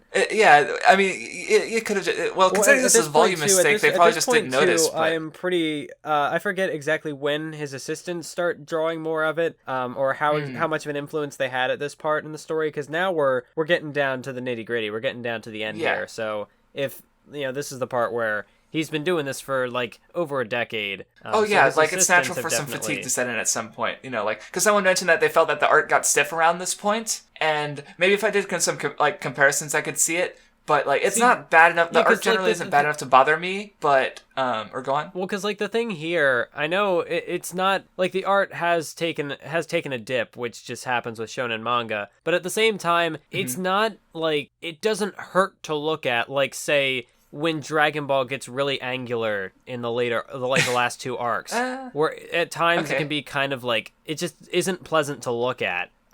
Whereas like Toriyama, he's known for having great compositions and his art looks amazing. So like, it's all the more jarring when you see that more angular style that he goes with. Yeah. Well, because I guess for me with Toriyama specifically, like the example I always point to is Galactic Patrol Gekko, where he has brief bits of action, but it's very like that. I could definitely say is like I guess oh no, never mind. I was thinking of something else later, but like his like I liked in like the Cell arc. I remember his fights. He's able to draw. They feel very dynamic, even though it's just a still manga panel. And that got kind of lost by the time he was doing Gekko, which was just a short little thing. But I just remember there's like one panel where it just feels really stiff. So maybe I should have paid more attention to like the impacts of some of these fights. But yeah, I'm sure like but even like with even old Naruto, like remember that fucking Lee panel with the fucking where afterimage shit, we just, literally couldn't tell what was going on. So, but even then, at least it's readable. Like I did talk about Dragon Ball, but also I love to praise Hunter x Hunter, but to throw a bit of shade at Togashi, his art at times it's basically non-existent. Like if you've seen the I know like the infamous like Greed Island chapters where you showed me the page that where he had like the turkey. and there's like such a detailed like, well, the bottom half. Yeah, the bottom half was just like a bunch of people dancing and partying, and they look like sketches drawn on a napkin by a child. But at the top panel is this fucking turkey, and there's like a couple of like side dishes there, and it's just there are more lines in the fucking turkey than there are on the rest of the bottom part of the page, and it's like, Togashi, where are your priorities? Like, he just spent that whole chapter drawing the fucking turkey, and then, like, the last day is like, oh shit, I have the rest of the chapter to draw. And he just sketches out the rest of it. It's like, what the fuck? It's amazing. But yeah, like, I don't have a huge problem with the art at this point. Like, yeah, it's not as... I don't know, it's not as, I guess, what's the word I'm looking for? Distinct, I guess, as the... Jarring, grating? The earlier material. Because, you know, like... Well, because... Yeah, the early material, I guess it wasn't as functionally strong sometimes, but it had a bit more personality to it. Like, this is, okay, by the way, this is two people who've never been artists, like, never really I haven't drawn, like, shit. Yeah, I suck. Nor have I really studied a lot, but we're trying to describe art, so there's a reason we mostly talk about, like, narrative. It's the characters and stuff, the story, the powers, the design, rather than the art, because we have no idea what we're fucking talking about. Or at least I don't. I don't know, but what do you have a history with, like, art or drawing or anything like that, or? No, I was terrible at drawing, and I just never pursued it. Yeah, I mean we could still stand to study some aspects of it, but which might give us more of a foot in the door to discuss it. But I don't know. But, yeah, it's not definitely. I would not say the art is bad. This is the volumes, and I've seen some people post some derpy looking panels, and I even, like, again with the QB, there was some weird poses and stuff. But overall, it's fine, I think. Yeah, like, yeah. Again, I never got lost. Like, there was never a point where I was like, wait, what happens in this panel? Like, I could generally tell what was going on. It was fine. So. Yeah, I hadn't even considered that these are the volume releases. Because yes. Like I'd said with Togashi and Greed Island, the release chapters looked pretty garbage. Some of them, but then like in the manga, they're fixed. Or they're better in the manga. I know what you meant. The volumes, they're better. Anyway, are we about done with the Tsunade and Madara for now? The Kages? Yes. Did you say yeah and I didn't hear it? Discard. Okay, moving on. Sasuke and Itachi meets Harry Potter. I mean Kabuto. Itachi lays out that to explain because Sasuke's like, I don't know what the fuck's going on. I've been in a hole for like 5 hours. What, Sasuke? Have you been living under a rock? Yes. yes, I have. Itachi insists that they're going to find the weak point to the Edo Tensei and have Kabuto undo it. I thought this part was funny just because maybe it's just the dialogue of it, but it's like Sasuke's like, snakes can perceive heat and smell with air with their tongues, and Itachi's like, huh, you're like a snake expert now. And I'm just like, that's such a weird way to put it. Like, Itachi has some weird lines. Like, there's a point where he's talking to Kabuto, and I forget exactly what he says, but it's like, did Itachi just say that? Like, Itachi? Itachi. I think I might know. I think I remember something similar, but I don't remember what he said. Where it's just like Itachi, like it just doesn't feel like Itachi's like voice, like his character voice, like literary voice. I mean, but I don't remember what it was. But it's just like, yeah, it was weird. I wonder if I can find it. Not yet, but maybe I'll stumble upon it while I'm looking through.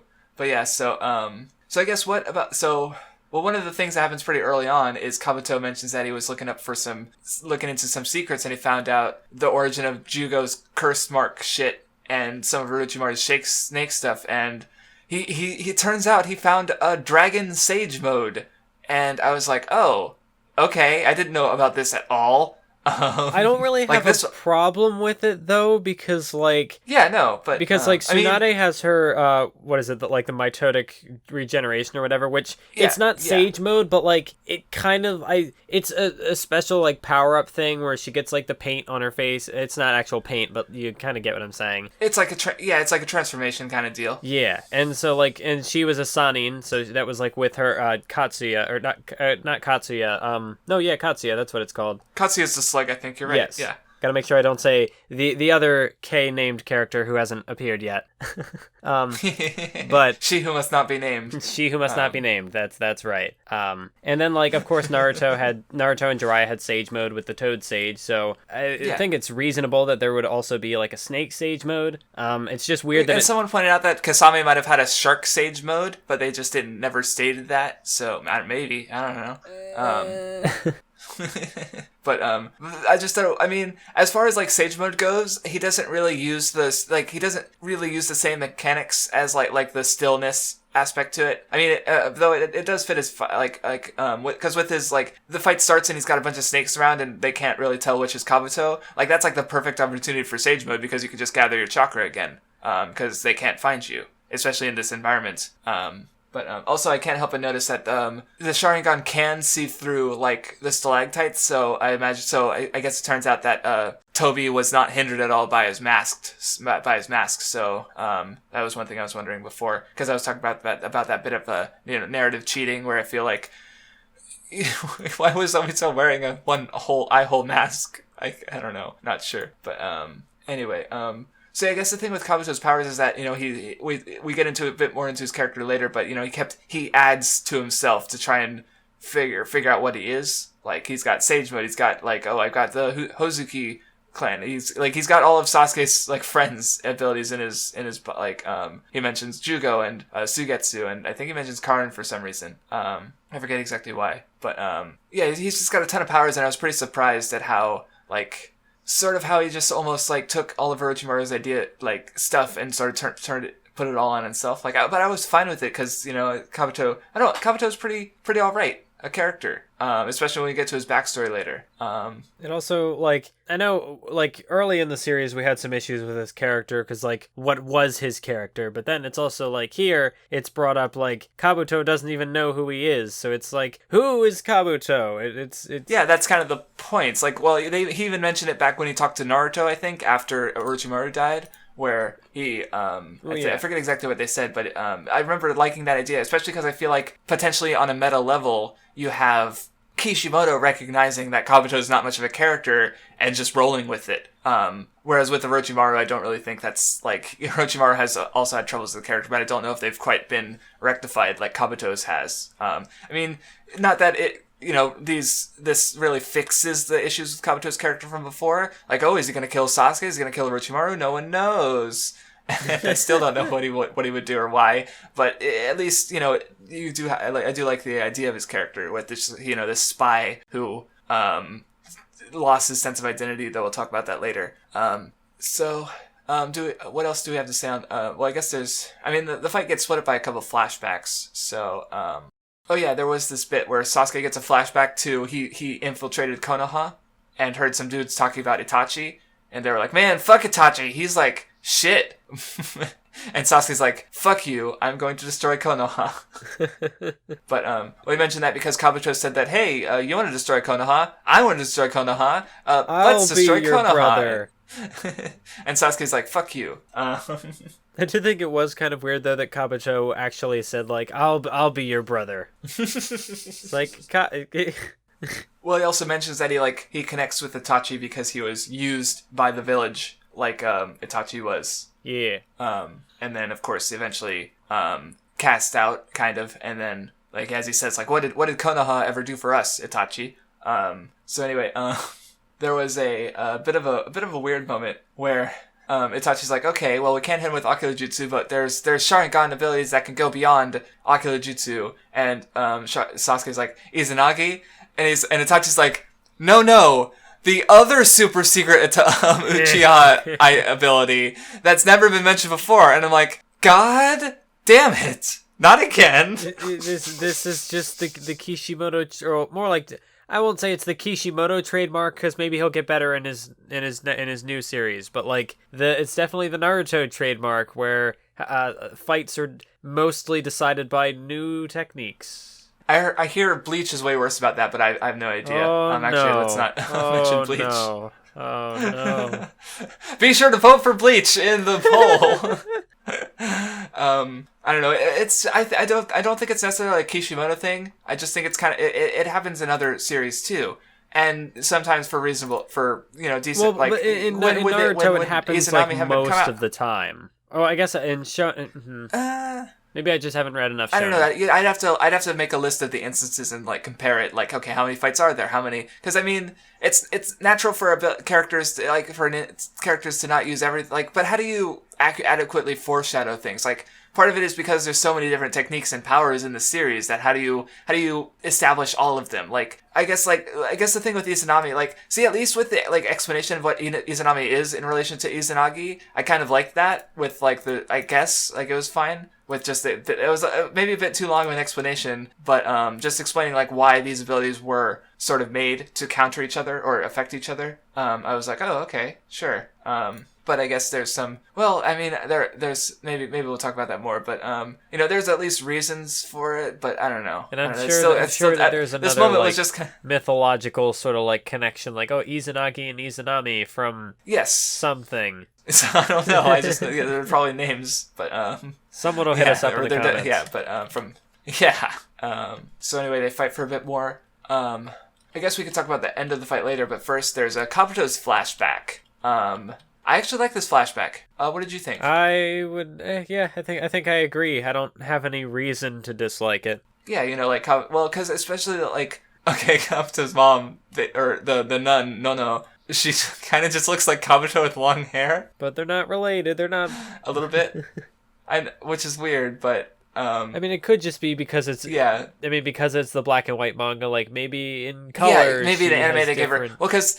Yeah, exactly. Because, I always thought it was weird that, because with Nagato, he's got, like, red hair, but I thought it just looks black in the manga, so I just assumed it was black. There's only so many colors, like, there's, yeah, exactly, like, that's kind of a weird thing when you think about it, because anime has, like, as I understand it, the multiple hair colors thing came from, like, it was a production reason, so rather than, draw really distinct character designs, they could just keep the face the same and then have the hairstyles differently, so it was just, like, a cheap production reason to give all the different wildly colored hair and stuff. But then so manga has the same idea. Like, you look at the color pages and everyone's got these wildly different hair colors, but it's a black and white manga. Yeah. So you don't see that normally. So it's kind of a weird thing that the color is so notable to anime production, which is so the medium of which is very close to manga, yet manga is black and white. So I hadn't thought about that before. It was interesting. So yeah, anyway, Kabuto was a sad boy, an orphan boy, who got taken in by a nun who was a former spy ninja who's doing an orphanage thing. And Orochimaru comes in and it's like, oh no. I mean, I shouldn't have been surprised that Orochimaru was working with Danzo, especially considering that they had connections that were mentioned before. Yeah. Though the context I mentioned them before was, what a big surprise that Danzo is the connection Orochimaru has to Konoha, like the villain guy Orochimaru and the Danzo, the villain Konoha sneaky guy. Like, of course they're connected, and so, but here they are. I guess, yeah. Orochimaru was en route at some point. It looks like, or no, maybe not, or maybe he was working with Danzo at least. I did think it was kind of interesting how Orochimaru was portrayed in this flashback. Like, when he first shows up and Kabuto like heals him. He doesn't seem to have been like become insane yet because I guess it's like he wasn't talking about murdering war orphans. Well, because like the thing with him was I guess like his parents, like when his parents died in the war, that's when he kind of like lost his mind. But is that a thing that happens? Well, okay. It was touched on way back. Oh, you're right. I forgot. But yeah, so like when he first shows up with Kabuto, he's just kind of like, oh yeah, you're a good kid. You'd make a good shinobi because you got good medical jutsu. But then he comes back, and then he's a Black Ops guy, and then when he comes back again, he's like, I'm Orochimaru, and you're gonna be, I don't know where I was going with that. Okay. So, but anyway, the Danzo puts pressure on the orphanage and is like, we need one of you guys to be a ninja, and you need to be a ninja, no. For spy things, because orphans are perfect spies because they don't really have backgrounds. And Kabuto goes of his own will, and we see him being a spy guy, and then he kills No because they were set against each other by Konoha, and it's tragic and sad. Though I guess because the part I thought was interesting is that she doesn't recognize him, because for a couple of we find out that she was fed information that made... Well, Kabuto's grown up a lot, for one, and she was fed information about her target that kind of looks like him. And so, now that her target is saying he knows her, and she's like, what? Who are you? But for Kabuto, that fucks him up because, to her, he was another orphan kid, but to him... She was his mom, basically, like one of the most important people in his life, and then now she doesn't recognize him, and he loses his sense of identity. Well, because how it's explained is that like the Black Ops people, like they feed her, like they kind of show. They get like pictures of someone who's similar to Kabuto, and like so that when they grow up, this kid he looks completely different to Kabuto. So she's like, as Orochimaru describes it, she's like slowly brainwashed into thinking like, this is the real Kabuto. Yes, yeah. And it also kind of shows like just the overall hypocrisy of like the shinobi system, the shinobi code, because like, oh, we hire you to like. You're gonna be our information people. Oh, wait, you know too much information now, we're gonna kill you. yeah, it all goes bad. So yeah, I thought it was mildly interesting. And again, it's pretty good for Kabuto's character. Which he needed that because he didn't have much character in the beginning, in part 1. So I also think that this is kind of like, because then Sasuke is gonna have stuff to do after this, and like, this kind of... It like we had kind of seen the hypocrisy of the like the ninja world before, but this kind of brings it sort of to the forefront. Like you see, or not, you get another clear example of that, just to kind of, I guess, keep hammering that home to kind of further the plight that Sasuke kind of gets into in this arc, where he's like, oh, I gotta. What is a shinobi? What is a village? Duh. Right, because like Kabuto was clearly a leaf shinobi, yet he was then branded an enemy of the leaf. What the fuck? That's completely unfair. And another reason Konoha should be destroyed. But yeah. Though I will point out this one thing is because Orochimaru comes in and he's wearing his normal outfit. The grass ninja fashion. Like, the bodies clearly had that outfit, so he must have seen that person rocking his duds and been like, only I can wear this outfit, and then killed them, and then took their place for the tuning exams. I don't know why I keep harping in on about this dumb little detail. Kishimoto just must not have thought it through, but I just think it's kind of funny. I just like because, that. Like, he saw someone repping his style and just killed them. Yes. No, these are mine! Except Sasuke. Sasuke changed it enough that it was fine, but it's just... Oh, man. I was just trying to actually think about this little... It's just a little detail that, again, Kishimoto probably didn't think about, and just trying to, like, understand it. It's like... and think about why it's that way. In universe, it doesn't make any sense, so... I don't know, it's not a fun problem, it's just funny. I just find it funny. That's it. That's the only reason I bring it up. So anyway, yeah, like, Kabuto loses his shit when Orochimaru tells him the truth. Kabuto kills Orochimaru and he's like, I'm Orochimaru. It doesn't work like that. He doesn't even mind. Like, Orochimaru's body is just there, and Orochimaru just like regenerates and acts as if nothing's wrong. Orochimaru is kind of fun like that, I guess. But yeah, he convinces Kabuto to come to his side, and Kabuto does more spy work, and we see all these little flashes of all these other Orochimaru characters like the Sound Ninjas and Kimimaro and Jugo and Karin and Sugetsu. And we see him interacting with Sasori, who he was spying with, and yeah. We kind of see how Kabuto went from the person before the series to the person at the start of the series to the person at the end of the series. Not quite, but right. This part. At least to this point. Yeah. And yeah, so, because he's a character, like, before he based his identity on what he was given at the orphanage, and when he lost that, he just, he had to base his identity on what he took, so he sort of took a lot from Orochimaru, and tried to that's his identity now. So maybe there'll be more to his character later, because I wouldn't say we quite get a conclusion to Kabuto's character. I was surprised that he didn't die, honestly. But yeah, the fight continues, and I do like how he was pulling out all these like the Sound 4 kind of abilities. Like, I'm not sure, I forget. Yeah, he's just, I don't know, at this point you just go like, okay, Kabuto can do that now. I did like this fight though, because like you have the like Yeah. he can hide his eyes, so the Sharingan they can't do anything, and he can also like whatever he like turned himself into water with Suigetsu's abilities, and he's like, oh, but then he launches that attack where it's like it blinds them and it deafens them with the big blast and screech. And he's like, oh, well, I can liquefy myself, and I can travel at the speed of sound or whatever, so, like, I can't be affected. And what I like about him using, like, the Sound 4 and Kimimara's abilities is that, like, because one of the cool things, like, I've bitched about the chakra system a lot before, but one of the cool things is that it's, like, there's not necessarily, like, a shitty power. It's just the person using the power, or, like, and how strong they are. Like, because he takes down Sasuke and Itachi with the fucking Sound 4 lady's flute. Like, Shikamaru took down that shit ages ago, but here it is being useful against two of the strongest ninjas in the entire series. Yeah. Like, that's pretty cool, when you think about it. And I also do kind of like how they get out of that genjutsu. They just kind of like, genjutsu so, you know, again, themselves. I've been critical of... Yes, that was cool. They look at each other and they put each other under the genjutsu, and they break out. Like, I was like, oh, okay, that's interesting. Like... You know, again, it's like, this is, well, I mean, it's kind of like I talked about way back when with Shikamaru breaking his finger with the shadow. It's like, when you're trapped in a genjutsu, there's only so many ways you can get out of it. So, like, how you can't really do a lot with it. But it's been so long that I don't really mind it, because it's just like, this is another creative way to escape a genjutsu. You have these two brothers putting each other under genjutsu to break themselves out. So it's kind of neat. So yeah, I'm not sure if this is my favorite fight in this stretch of chapters, but it's up there. It's like, I don't know what would be better off the top of my head. I mean, I did like it up until the ending. Oh, well, see, okay, yeah, the here's where, yeah, exactly, I'm getting to, in my scrolling, I'm getting to where the problems start to create.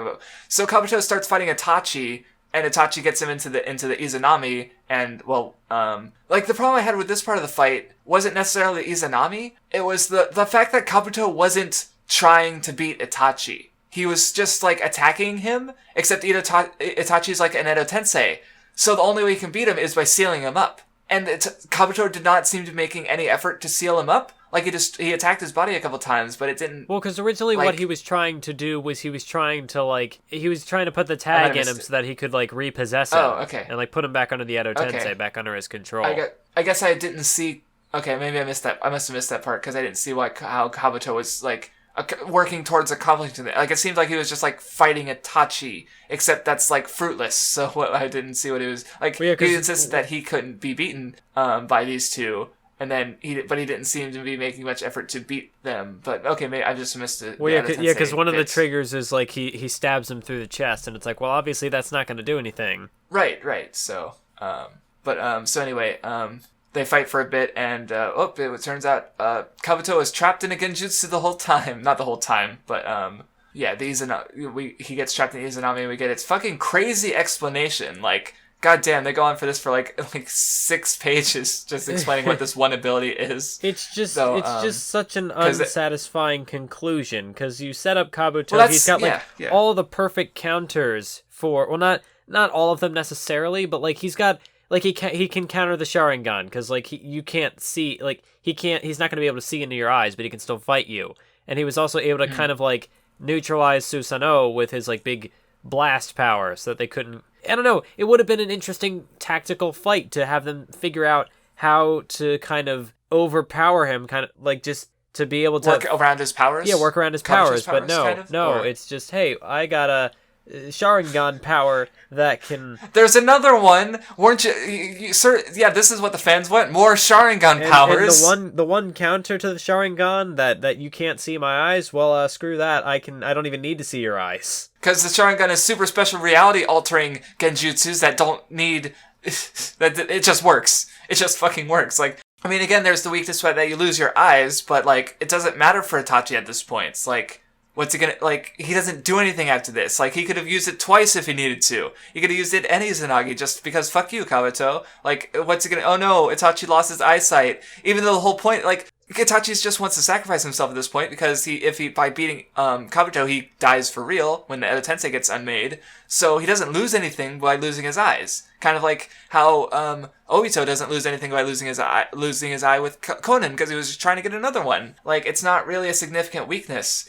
It sounds like a significant weakness, like a Uchiha loses their eye, they're not able to do Susanoo, they're half blind, but it's not really, but like, it's not really a big deal, honestly. Like, Danzo, like, I mean, I guess I can almost like it because it's, like, exploring the abilities, but I just don't feel the abilities are well designed in the first place to be worth exploring all the way. I also feel like the way that he, like, the escape route is kind of, like, I don't mind the escape route necessarily, but the way it applies to Kabuto is sort of weird. Because Itachi says that he has to forgive himself for what he's done. Like, how does it's just fucking magic. Like, how does the Izanami like oh yeah, he's forgiven himself. Like, what? Like, I don't understand. Like, yeah, I don't understand. Like, why? I forget. Maybe I missed it. Well, I know there was like the parallel of like he wanted to be perfect, so like he needs to accept that he's not. He can't perfect, but be like perfect.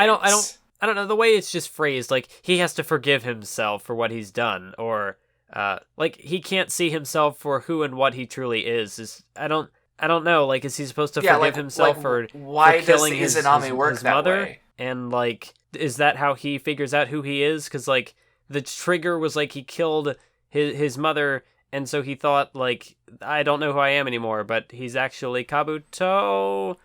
Maybe it's explained later, maybe he comes back. Yeah, that, like I said, this is like the end of Kabuto's character for now, is he gets stuck in the Izanami, and then we don't... like, there's bits... Like, they get Orochimaru out of his body, and then we haven't seen Kabuto since. So, at least in this stretch of chapters, we're still not done with the series, obviously. But, yeah, that's it for Kabuto. So maybe it'll make more sense later. But for now, it's just kind of weird. There's also a panel from Sasuke, which is kind of weird, because... like, I brought up the idea of, like, oh, he wants to be, what was it? Kabuto wanted to be perfect, but he's not perfect. And, like, Itachi says, well, I see a lot of me in him. Like, I once thought that I wanted to be perfect, but I'm not perfect. And then Sasuke is like, he's not like you. You were perfect. But then immediately after that, he says, something along the lines of, like, well, you created me. So, like, don't you regret that? And it's like, wait, but you just said he was perfect, but... He created you, which is a flaw. So, like, Sasuke, make up your mind.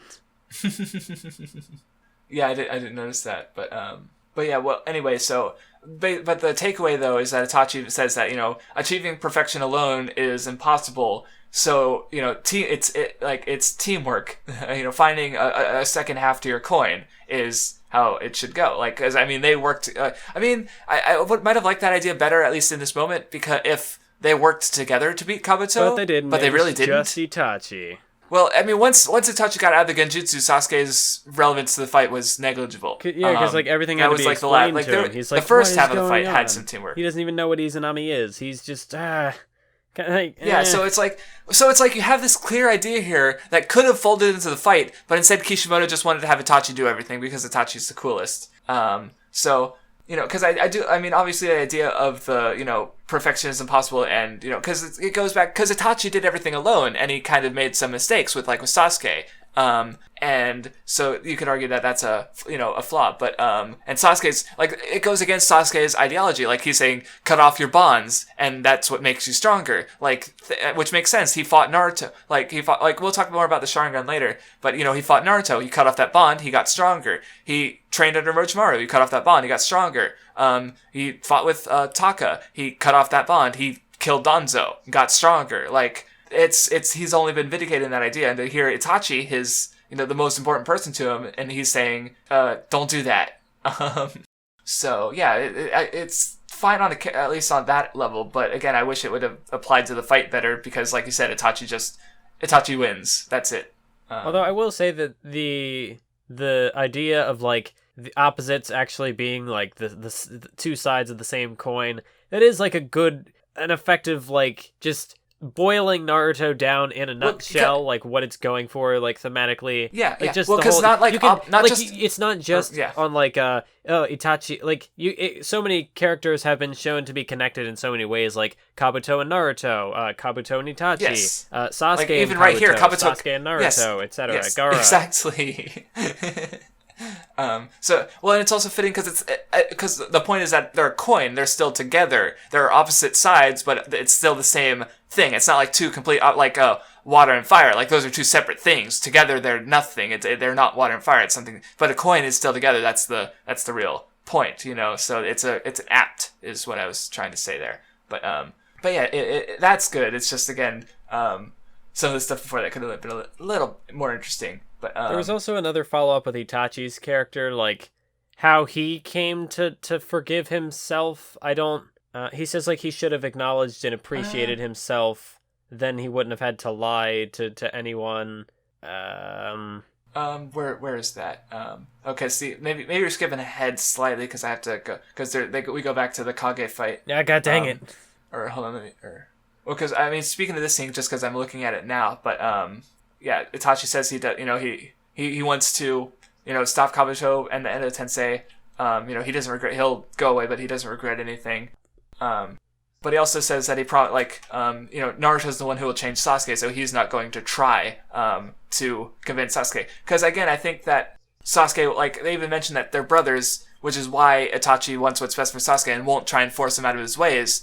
But it's also why Sasuke won't accept Itachi, because they've had, like, again, Sasuke wants to surpass Itachi, so he's not going to listen to him. He's not going to follow his way just because Itachi said it. So that'll get. We'll come back to Sasuke. Or did you have anything else to say on this part of the fight? Because there's more to say on them, but it cuts away, so I'm getting confused, and I don't want to skip through all this fight to go back to find Sasuke. Oh no, there it is. Not that far away. Never mind. I'll take it back. Just delete all of this. Oh, wait, never mind. I just mentioned the brother thing I just mentioned before Itachi. Well, I guess, yeah, there's a big resolution to their character moment. So, okay, yeah, there is a bit more, because we get the, Itachi shows Sasuke the whole story. All the rest of the Itachi flashbacks. So what did you think about that? Just, is that what you said? I kind of It happened. Yeah. Well, because, see, the thing I have to say about it is, because if you have the idea of Itachi being forced to make this choice, like, I mean, yeah, I guess it was fucked up that he did, again, I still think that he made the choice, so it's not like he's completely blameless. But you see that here, because, like, the third Hokage is like, I'll come up with a strategy, but Dan's is like, no. He just sees Itachi outside of that and says, just do it. And Itachi's like, okay. Like, he convinced him, obviously, and they mentioned the Sasuke, like, oh, if you do it this way, like, you can guarantee Sasuke will live. But if you try to do it another way, Sasuke might live. Let's hope so, but who knows what'll happen. So, there's a bit of, what's the word? Like, yeah, Danzo's, like, he's just trying to convince Itachi, or, and then, and of course, Itachi seeks out Tobi. And, I mean, like, because I mentioned before how Itachi never really gets called out for the massacre. And so even his fucking parents are like, oh, I see what you're doing. Take care of Sasuke. Like, no one hates Itachi for making the choice he did. And, I'm still, like, I do think it's just kind of thematically, like, Itachi not killing Sasuke, that's in line with the themes of the series. Itachi doesn't just act as a tool, he acts on his own. But then you have, like, what you have here is you have Itachi sort of being, well, because that's the thing, is, like, he gets called a hero, like, by everyone. Like, Naruto, he's mentioning all the heroes who died, and he thinks about Itachi, and then the Tsuchikage is like, whoever undid the Edo Tensei, they're the hero who saved the Shinobi world. And it's like, you have these characters who don't even know fucking Itachi did it, just jacking him off. And I'm like, stop. Because the real problem I see is that he's like Itachi's being treated as a sort of like super, like this major hero, but he's like, is what he's doing really that much like what about Pain? Like, is Pain being treated as his hero? Like, he killed people and trying to reach peace. That's what Itachi did. Like, what's the major difference? I mean, I know, like, the thing with why is Itachi Itachi being treated so is differently? like, it just plays into this idea of putting the village over the clan or whatever. But even then, like, I'm fine with him being praised for what he did, because I see what they're going for. But I do think that it's not just it's a morally gray subject. So I do think that, there should be some sort of, like, he should get some sort of backlash for that. But I mean, I guess I just have a problem with, like, with murdering people being praised in the series that's trying to be like peace and not killing, and then it's I don't like that. So because again, like everyone just loves Itachi. They either hate him because they don't understand, or they understand him and they're like, yeah, I get it. Like again with last time, Naruto is like, you've done enough for this village, Itachi. It's my turn. I'm like, wait, Naruto, what? So I don't know. Like, yeah, it's there for the story. Like again, it informs a lot of Sasuke's character arc, but I think like in regards to Itachi, it doesn't. It's like, it doesn't quite like. Yeah, it's contradictory and I don't like it. Yeah. A bit. So like I think Sasuke Shoto fan wanted me to argue against Resident Pilot's points, but I don't think he's wrong. He's kind of right about Itachi, and I don't think we'll talk about it a bit more later because Itachi, like I do really like the moment, like this got me a little bit where he reaches his fingers out to Sasuke and it's like, oh, he's gonna do the finger poke again. He's gonna poke his finger. Instead he's finally recognizing Sasuke. Like he doesn't tap his fingers on his forehead and tease him like a little brother anymore. He taps his forehead to his head. He's recognizing him as an equal. Yes. And instead of just like he's no longer the older brother and the little brother. They're just brothers. Yeah, and so he's finally giving the Sasuke some of the recognition he's sort of wanted. Because he was less than Itachi always by his family to his family. Yeah, but now here he is getting something different. And I also thought about the with Naruto and Gaara. I mentioned the forehead thing. Like there was the bit where they're like you see Naruto looking into a mirror and Gaara's there, and then of course it ends with a forehead slam. So there's a bit of like that. I don't necessarily think that was intentional, but you do have this sort of like little thing with the foreheads being a way to connect people with literally butting heads, Even in this case, it's not like a straight up like headbutt. Like that would have been hilarious if it's just like boom.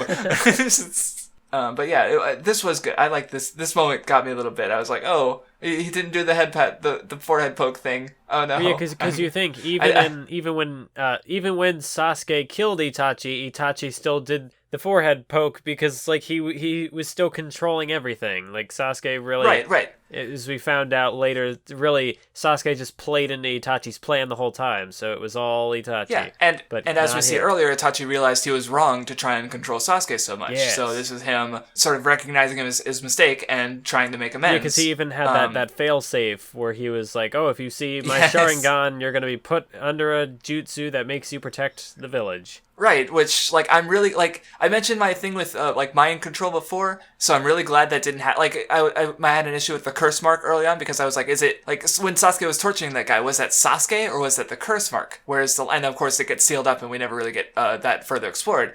Because I'm not really a huge fan of mind control. Because usually it's used to sort of, like, excuse things, and, or just like, because if a character's mind, like maybe it's the reason is that if a character's mind control, I can't see their actions as being caused by them anymore. So it doesn't really add anything on a character level on its own. So that didn't happen here. Itachi just breaks the Edo Tensei control and it's good.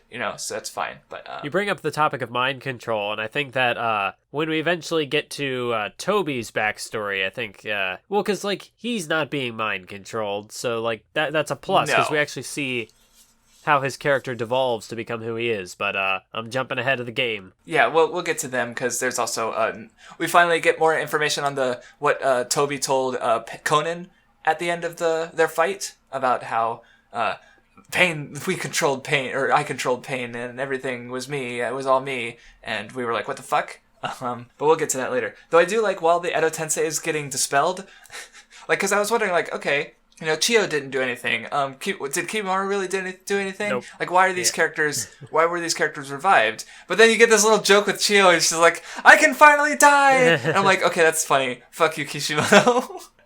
I liked it. It was just a little one panel gag, but yeah. Anyway, but you do get a little bit. So we come back to the Kage fight, and you do get this little bit with Don, who he does his like.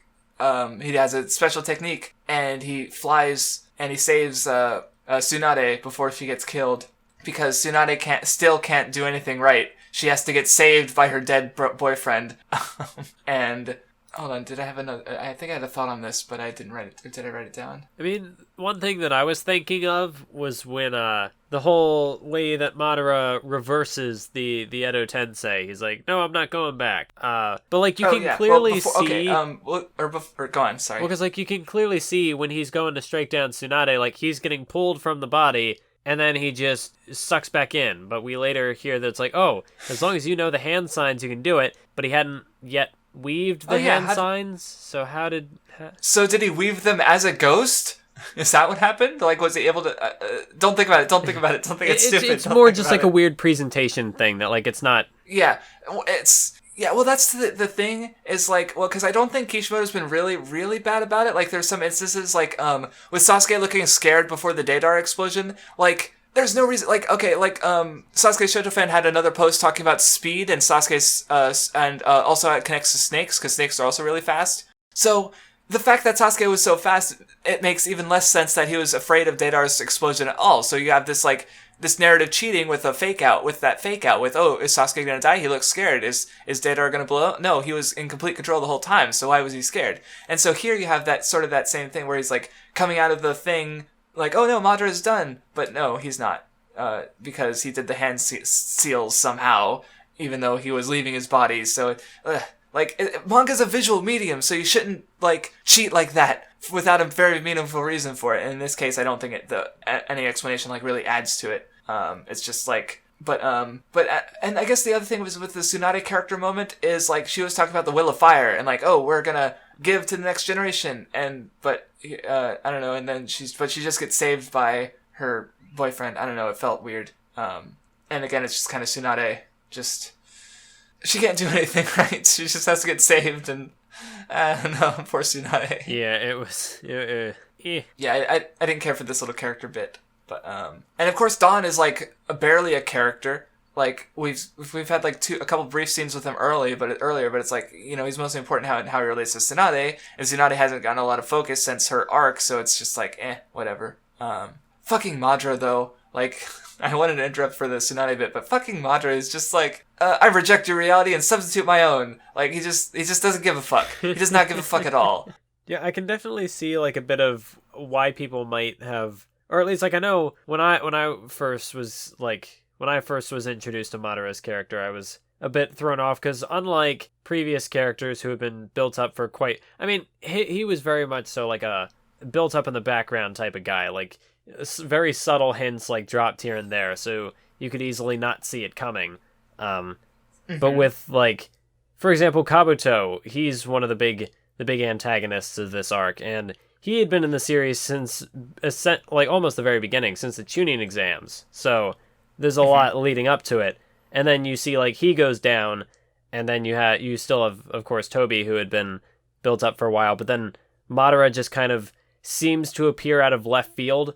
And it's just like, oh my god, he's like, the big threat. He'd been in the back, and like we'd heard about him, we knew he existed and that he was a big deal, but actually seeing him and just seeing just how stupidly strong he is, it's just like, oh, okay.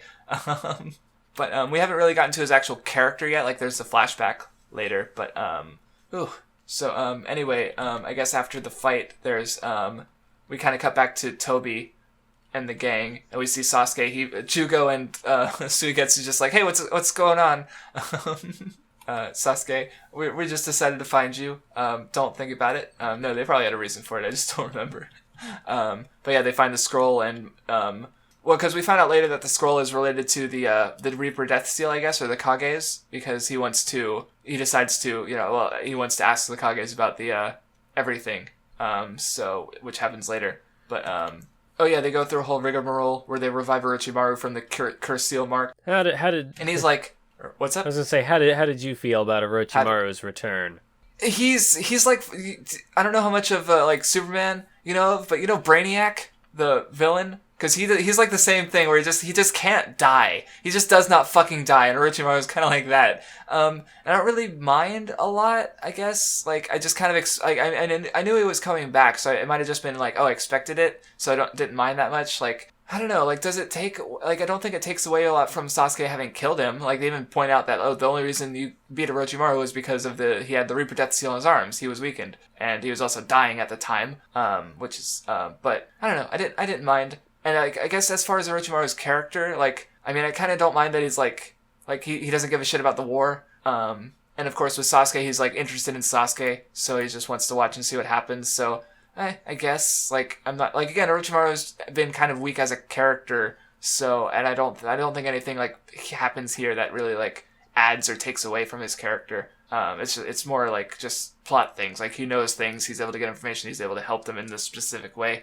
So see, originally I had a bit of an issue with him coming back, just because I don't know, his like change in morals, or not morals, but like his change in goal or whatever was just like, but it's a contradiction to his character. But I actually didn't. What character? I didn't like. I don't know. I didn't have much of a problem with it. I definitely did not mind him coming back like I thought I would. Although it was, it's neither, a big. It's not. Although some of the details of it are a bit iffy. I mean, like the way he's built back up again, like, oh, he's one of the, you beat him because he was weak, but he's actually like super duper strong, guys. He might be like one of the biggest. Yeah. But then on top of that, because it's like, Jiraiya was already surpassed like ages ago. And so it's like how strong is he relative to Jiraiya, and how seriously should we take this? Like by this point, I mean, because we have just seen Kabuto, who was pretty darn strong. Like he had surpassed Orochimaru, but then they're like, well, no, Orochimaru is still a big threat, but I mean, he's not. Although one thing that threw me off about like just the way that he came back was like, oh, I secured chakra in all the curse marks, so they're like pieces of my consciousness. So I know, you don't need to explain everything to me. I know exactly what's been happening. I've been alive the whole time. I was never sealed away. I'm caught up. Never. It's just. So then it's like, just... Well, because thinking about like how many characters had curse marks, like holy shit, this dude is fucking everywhere. So like there'd be Orochimaru everywhere. Like, he's like Zetsu. Yes. It didn't bother me though. But it was kind of like, oh, okay, this is happening now. But so anyway, they decide to leave. They're gonna go do some things, and Sasuke is gonna do some things, but we're gonna get back to them later. Because first we have Tobi kind of like gives up on catching Naruto and Killer Bee, and he just decides to use the tentacle and the Nine Tails pot. So, which I thought was kind of weird. Like I guess he took it from after the Kinkaku fight, and he just took it because he's like, I need this, and he just leaves. So I guess he took it as a contingency because like there's really no reason like once he has the pot, like he could have just like left and he could have just done the ghetto statue thing on his own. Like he just really wanted to Killer Bee and Naruto, I guess, to the point that he was really willing to like nearly compromise his plan. He could have just like won, like he could have just won. Yeah, I mean, yeah. Because there was nothing holding him back. Yeah, because like I mean, he did want the ghetto statue to be stronger, which is why he goes after the 8 and 9 tails. But considering how strong the 10 tails is, even without Naruto and Killer Bee, it's like it's really kind of doesn't matter. Maybe that that's much. kind of what sort of invalidated everything like of their fight up to this point, because like really it doesn't amount to anything, and it's like you said, he could have just brought back the ghetto statue at any point in time. He could have had it ready before all this even happened. And then he delivered, like once he had the Kinkaku stuff. And here's the other thing that I don't like. Okay, Deidara and a bunch of the other Edo Tensei guys were sealed away, right? But they still got unmade when Kabuto left. Except for Kinkaku and Ginkaku, who are trapped in the things. Like, they're special magic things, so that kept them in their chakra intact, I guess, but like there was still the possibility that if the Edo Tensei went away, that he would have needed Naruto instead of Kinkaku and Ginkaku, and it's already gone away, so it somehow isn't a problem. Like maybe he already got the chakra out of them, and then it was just a weird little thing that I noticed that made me like, wait, hold on, what? Like his plan doesn't really make sense. Is what I'm trying to say. It just kind of like happens, and then okay, like we're gonna get into the fight between Naruto, Killer Bee, I almost said Kishimoto, Kakashi, and Guy. Kishimoto's in the manga now, against Obito. And, like, there's a lot of fucking talking in this fight. When it really bothered me is when the ghetto statue is, like, doing its transformation into the Ten Tails, and they just, like, stand there, and Kakashi explains Obito's abilities, and then they're, like, talking about their, then after that they have, like, an ideological conflict, and, like, they're just killing time, and I'm like, you guys don't have a lot of time. Guys, what are you doing? Stop talking and deal with the fucking ghetto statue. Like, it doesn't matter because it's just like, it'll be done when the author decides it's done. But it's just, I guess I didn't care for this fight that much, is what I'm trying. Although there are aspects to it I don't mind, but, we're getting up to a certain unmasking, so... Alright, so I guess what did you think about the build-up to, like, the actual fight where you got Kakashi, you got Guy, you got, Naruto and Killer Bee, you got all of fucking Tobi's weird fucking space-time bullshit. What did you think about this?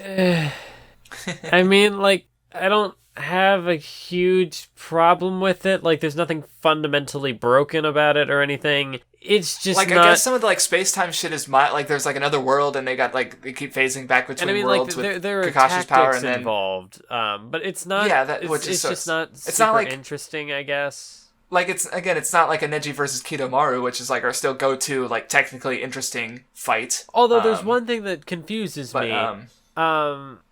I don't know if it's just the difference in their Kamui or what, but, like, somehow Obito...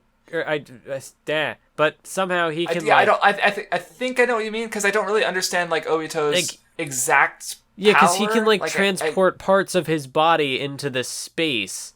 And he's perfectly fine, but whenever Kakashi would transport, like, Datara's arm, for example, it, like, exploded, like, it ripped it off, its socket, like, and even when he goes after, like, the ghetto statue, he's like, I'm gonna take this thing's head off, like, detach it. So it's like, how does Obito like, I guess, partially... like, Kakashi can take off parts of things, and, well, because they both take off parts of things, because they can also, but, like, I guess Tobi does it by touch, and Kakashi does it by sight, I guess that's the major difference. They share the same space, but that doesn't mean that they share the same power. Well, they have the same eyes, that's the whole thing. Well, because they're two different... Like, I guess the idea is that they're two different eye abilities, just like Sasuke has his Amaterasu and his Amaterasu manipulation. They're two different eye abilities. But it's because, So, like, they trained it differently, I guess, but because they're the same eyes... Well, no, I thought that they're the same set of eyes, so they're still connected. Well, I mean, like, compare that to Itachi, who Amaterasu and Susanoo... Or, no, not Susanoo. Tsukiyomi, they're, like, completely disconnected abilities that don't have anything to do with each other. But I guess with, like, Shisui, he has the same... Like, I'm trying to remember what... Because Danzo has one of Shisui's eyes, and he was, like, doing mental suggestions and manipulations while, like... With Itachi, he has this whole, like, full-on brainwashing thing, so I guess they're kind of related and different, but maybe I'm misremembering the details. So, I don't know, I didn't have a problem with it, because, again, I felt like they're the same... Like, there's this one set of panels where it's just, like, Kakashi's on one side and Tobi's on one side, and it's like, our abilities are linked! And you have this, like, split face thing with Obito's two eyes, and it's just like, I wonder if this signifies anything. Oh man, are we gonna go into that? And then there's like another little thing about this fight. Good thing that the Rasengan was apparently nerfed, because like Tobi point blank takes a Rasengan to the shoulder and he's perfectly fine. Oh yeah. Oh, that was weird. It's because later on there's a part where the Naruto's giving Kyuubi chakra to Kakashi so he can do it more continuously, and like Kakashi's just like punching Obito. Like, with his fists, and Obito's getting, like, staggered. And, like, all the Rasengan did is, like, oops, his clothes are ripped. Like, it's, like, was it a Rasen Shuriken? Wasn't it? Like, that should have, like, ripped his cells to pieces. I thought it was... No, it was regular Rasengan. Okay. I wasn't, okay, because if it was a Rasen Shuriken, but yeah, all it did is, like, fuck up some of his clothes, so it's not really, like, but, so, like, you've got this, like, a Rasengan and just Kakashi punching, and they're doing comparable amounts of damage, and it's like, wait, okay, sure, maybe there's something I missed, but it's just like, I don't know. I mean, I guess it would have been anticlimactic with boom, Rasengan, Obito dies. Well, because like another part of the fight is that they were like Naruto's really focused on breaking his mask because he didn't like that by putting on this mask and being like they even asked like towards the way earlier, he's like. Who are you? And you're not Madara, who are you? And he's like, I'm nobody, and by sort of making himself nobody, he sort of claims anonymity, and like so there's no one to blame. It's just this nobody who is Tobi, and so Naruto wants to unmask him so that they could, identify, like, so that there's someone to blame, or I guess someone to find a face, so to speak. And, I don't know, it's just like, the thing about that is that it's like, they spend so much time attacking this mask, which is like, the last, because it's like a really strong mask somehow, and that's like the last point they should be attacking. Like the rest of his body is much more vulnerable because it's wearing clothes. Like I just felt like the priorities were a bit misplaced, but I guess there was a reason for it. So Not necessarily a great reason, but Yeah, I'm trying to think of what else I had to say about the fight. I was gonna say, I do kind of like how Toby had, like, specifically, like, he's like, oh, I had this mask custom made and it's super strong. But my clothes, on the other hand, meh. So anyway, Naruto, they do some Kamui stuff, or some space-time shit, and Naruto punches Tobi in the face with the Rasengan. And who are you? Next chapter name, Uchiha Obito. Yeah. Okay, let's talk about this thrilling plot twist that Tobi is, to everyone's surprise, Obito Uchiha.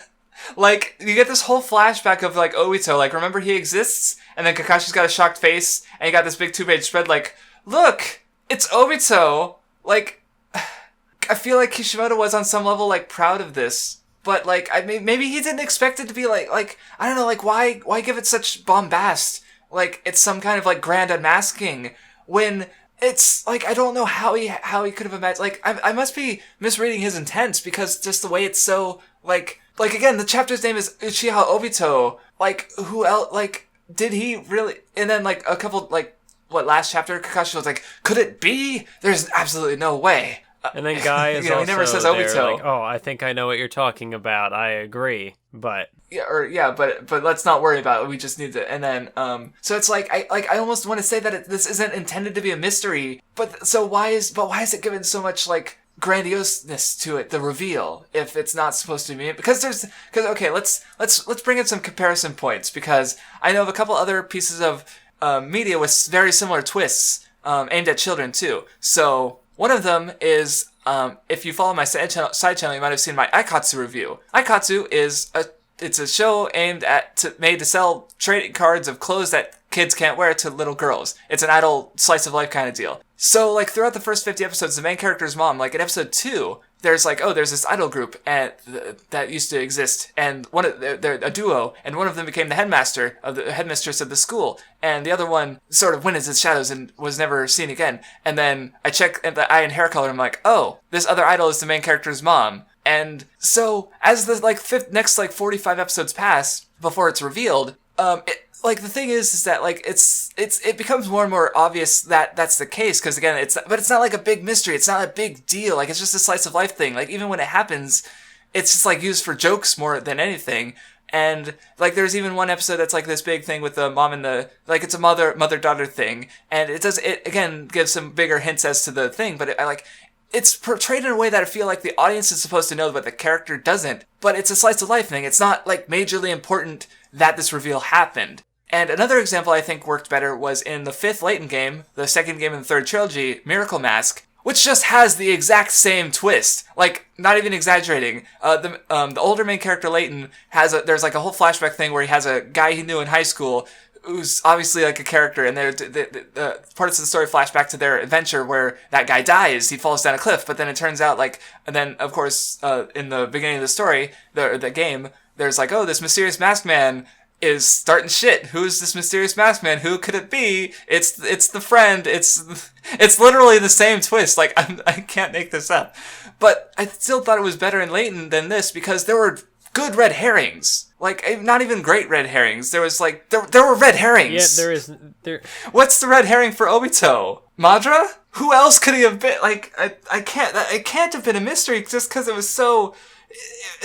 I don't know how to take this.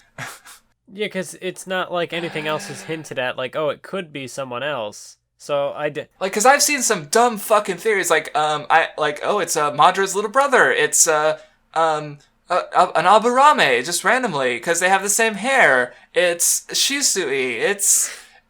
Like, because I feel like, because it was so obvious, there was, like, a defensiveness of Naruto fans that they were like, well, it can't be the most obvious thing, because it's too obvious. And then it happens, and it turns out to just be literally the most obvious thing that anyone who'd even touched the series would have predicted. I just don't, like, again, I just don't understand why make it this big secret, this big reveal, if it's not going to be a well put together mystery. Like, and, like, what even happened, like, because, like, we get, like, this big Obito flashback, but, like, I'm trying to think, like, what does it matter from a character level? Like I guess it even hasn't even really been finished, I guess, because, like, we get this bit where Kakashi kills Rin that I still don't quite know the answer to, because I guess that happens later. But, like, I don't know. I just trying to, like, what's the fucking point of hiding Obito's identity for so long and acting like it's this big reveal? I don't know. I got nothing. And part of me just looks like glare at past you who thought this was an ass pull and be like, Matthews, what the fuck? No, I'm kidding. It doesn't matter. But, because you said that, like, going through the anime, you were just so out of it that you just didn't, or was it this one or no? Was it something else? No, it was this, because, like, okay. Because where in the manga, it's, like, in the same volume, you kind of have Kakashi's backstory with Obito, and then at the end of the volume, it's, hey, look at me, I'm Tobi, who could I be? Whereas in the manga, or in the anime, the Kakashi Chronicles are, like, that's later. It's not at the start of part 2. Yes, so there's a bit of a disconnect there. But there's still so many hints dropped before then. It's just like, okay, I think I've bitched about Obito long enough. Like, I don't get what he was going for here. If it's trying to be like some big grand reveal, it doesn't work. You know, I've seen more well put together mysteries with literally doing the exact same thing, even ones that aren't intended to be mysteries. So. Anyway, so moving on. Let's talk about the good part of this reveal. The whole, I guess you could call it like the backstory. The whole the way of like how. Yeah, Obito himself offers some better moments. But, because like how. Or go on. I don't know how Obito and Madara's partnership came to be. Yes, well, yeah, because Madara comes in, he's like, "Sup." he just appears. Oh no, he fucking like rockets in. He just like crashes in like a meteor. One could say. And then so they just sort of like have a conversation. And then it's like, oh, by the way, I defeated the Kage. You know. Oh yeah, they might be dead. And we just get the panel of them all just fucking destroyed. And Tsunade, of course, you know, does her. I guess she's going to die, but she, you know, she tries to save the Kages to, you know, again, like I said earlier, how she's, you know, is willingly sacrificing herself for the leaders of the other villages, which which is something past Hokages probably wouldn't have done. They might have done it in the same situation, but not randomly. Like, then this isn't randomly. They're all fighting together. It drives home that idea. So I thought it was fine. But, so anyway, Madara joins in the fight, and, like, everyone who was already struggling against just the fucking ghetto statue and Obito, now they have Madara to deal with, and it's like, oh, no.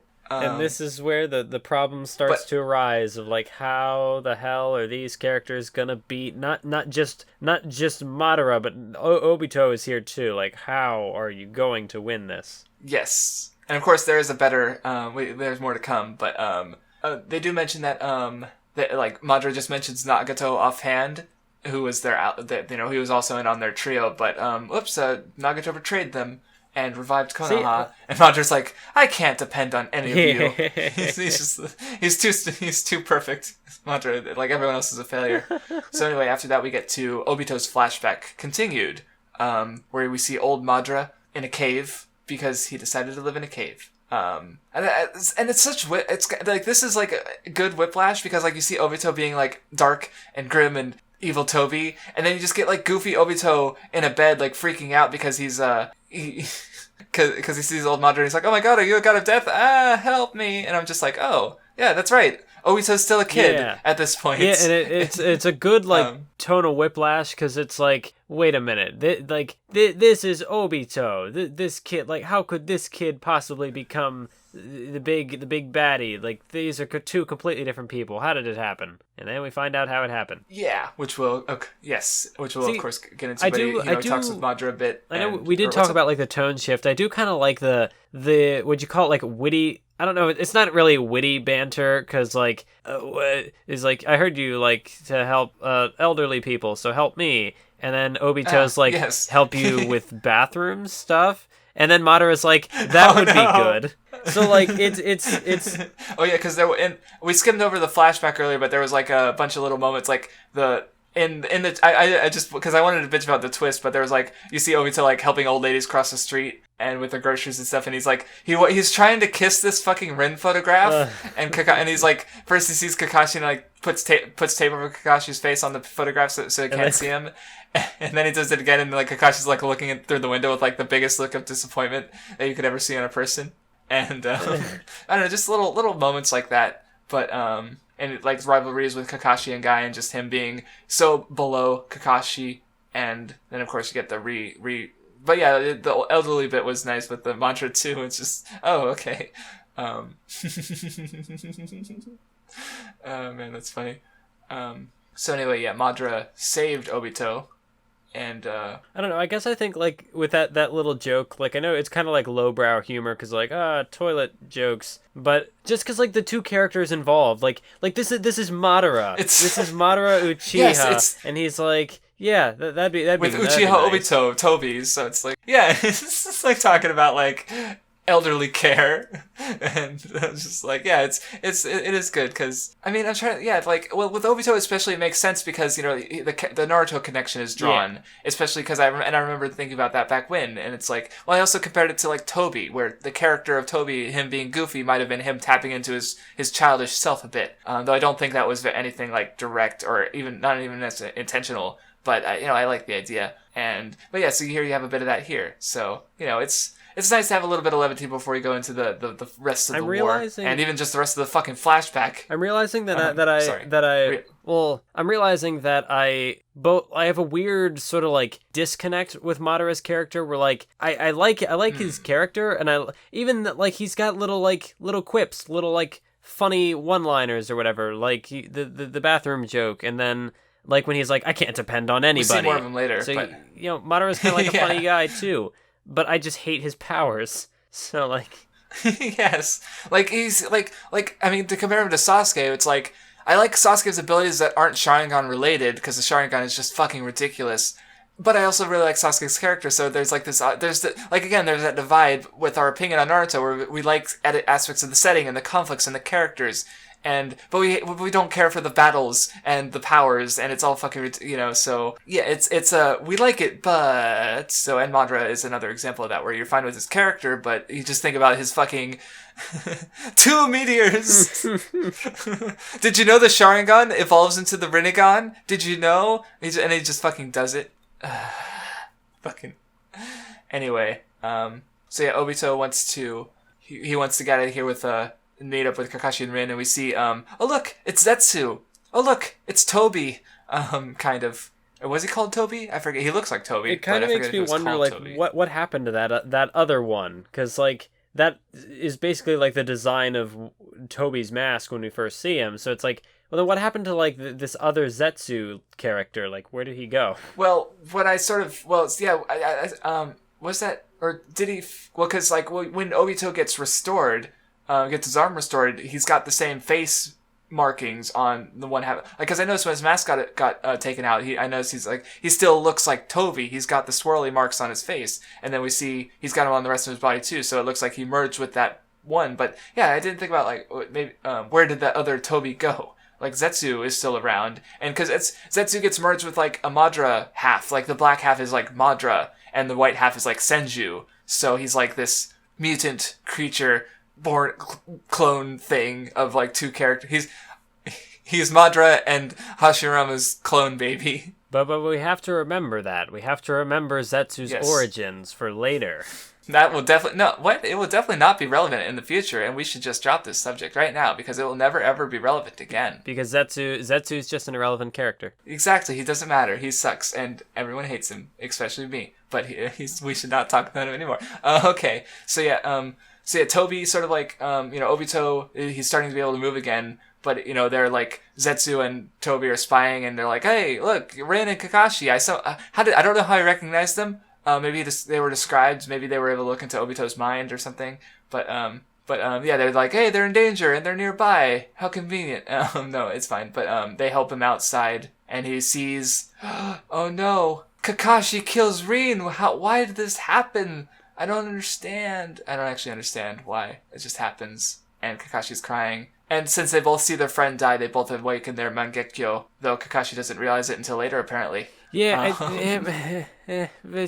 kind of like, though, how Tobi just kind of... Or why am I saying Tobi now? Of course, like, when he's still Tobi and we're covering the Tobi chapters, I'm calling him Obito, but now that he's Obito, he's Tobi.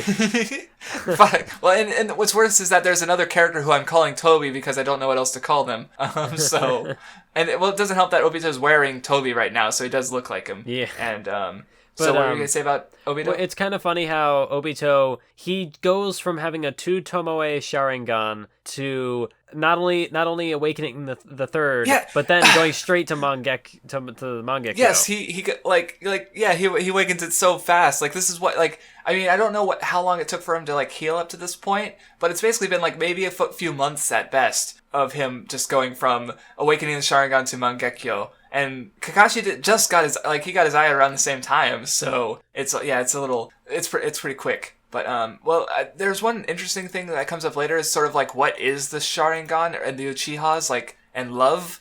We'll talk about that later. But because I thought it was interesting. But I guess but it folds into this too. So but yeah, Tobi goes berserk or Obito goes. I'm doing it too.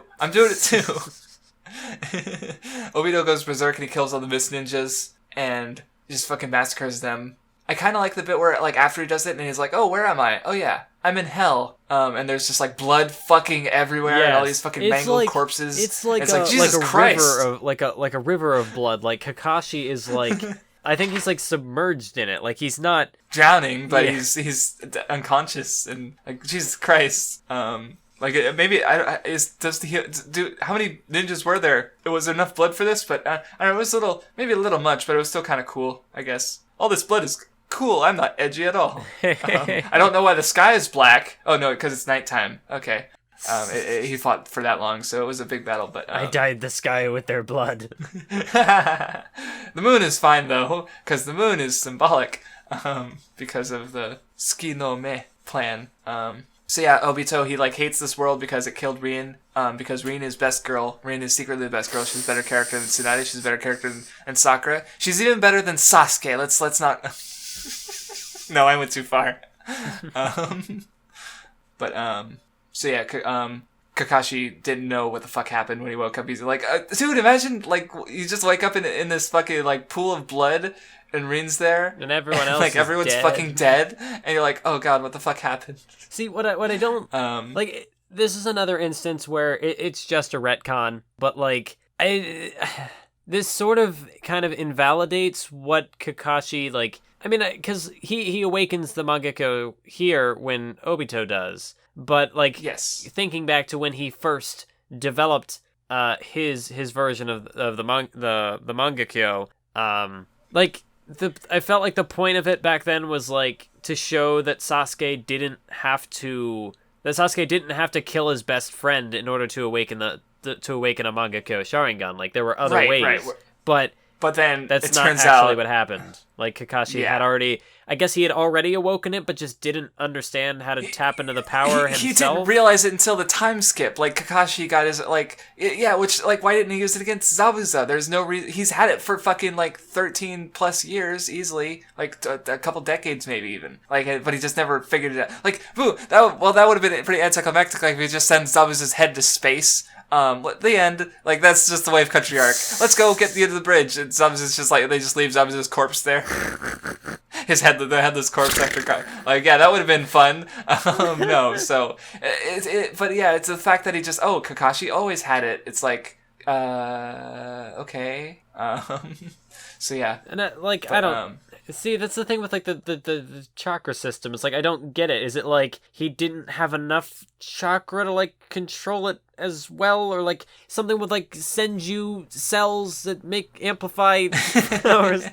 I don't understand. But, yeah, it's just don't think about it. Just don't think about it. Just don't think about it. Just don't think about it. That's like her catchphrase, but don't think about it.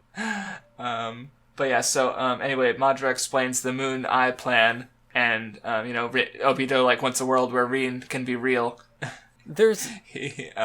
And then there's a thing, like, Madara tells Obito that, like, well, because before he's like, I could take your Sharingan if you just want to leave me and die. And he's like, you already have a Sharingan. And he's like, well, these aren't actually my eyes. I lent them to somebody. And it's like, he put his eyes in Nagato from the very beginning. Yes, so explaining that, the Rinnegan thing. So, yeah. He just put his eyes into a random fucking Uzumaki kid in hopes that he wouldn't die, I guess. Like, the Rinnegan were really powerful. Like, he killed those two ninja in his flashback, so I guess it's not completely stupid. But it's still a risky move, especially if someone were to recognize them, like Orochimaru. Like seriously, Orochimaru did know about did he know about Nagato's Rinnegan? I forget. Because I feel like if he did, he would have wanted those Rinnegan, Like... But then the whole thing turns out to be, like... They weren't ever Nagato's, which, I'm okay with. I'm fine with him retconning the whole, like, myth that the Rinnegan was just like, it only appears in a time of chaos. The only real way it was important was with Jiraiya thinking that he was reincarnated or descended from the Sage of Six Paths. He's like, you're special,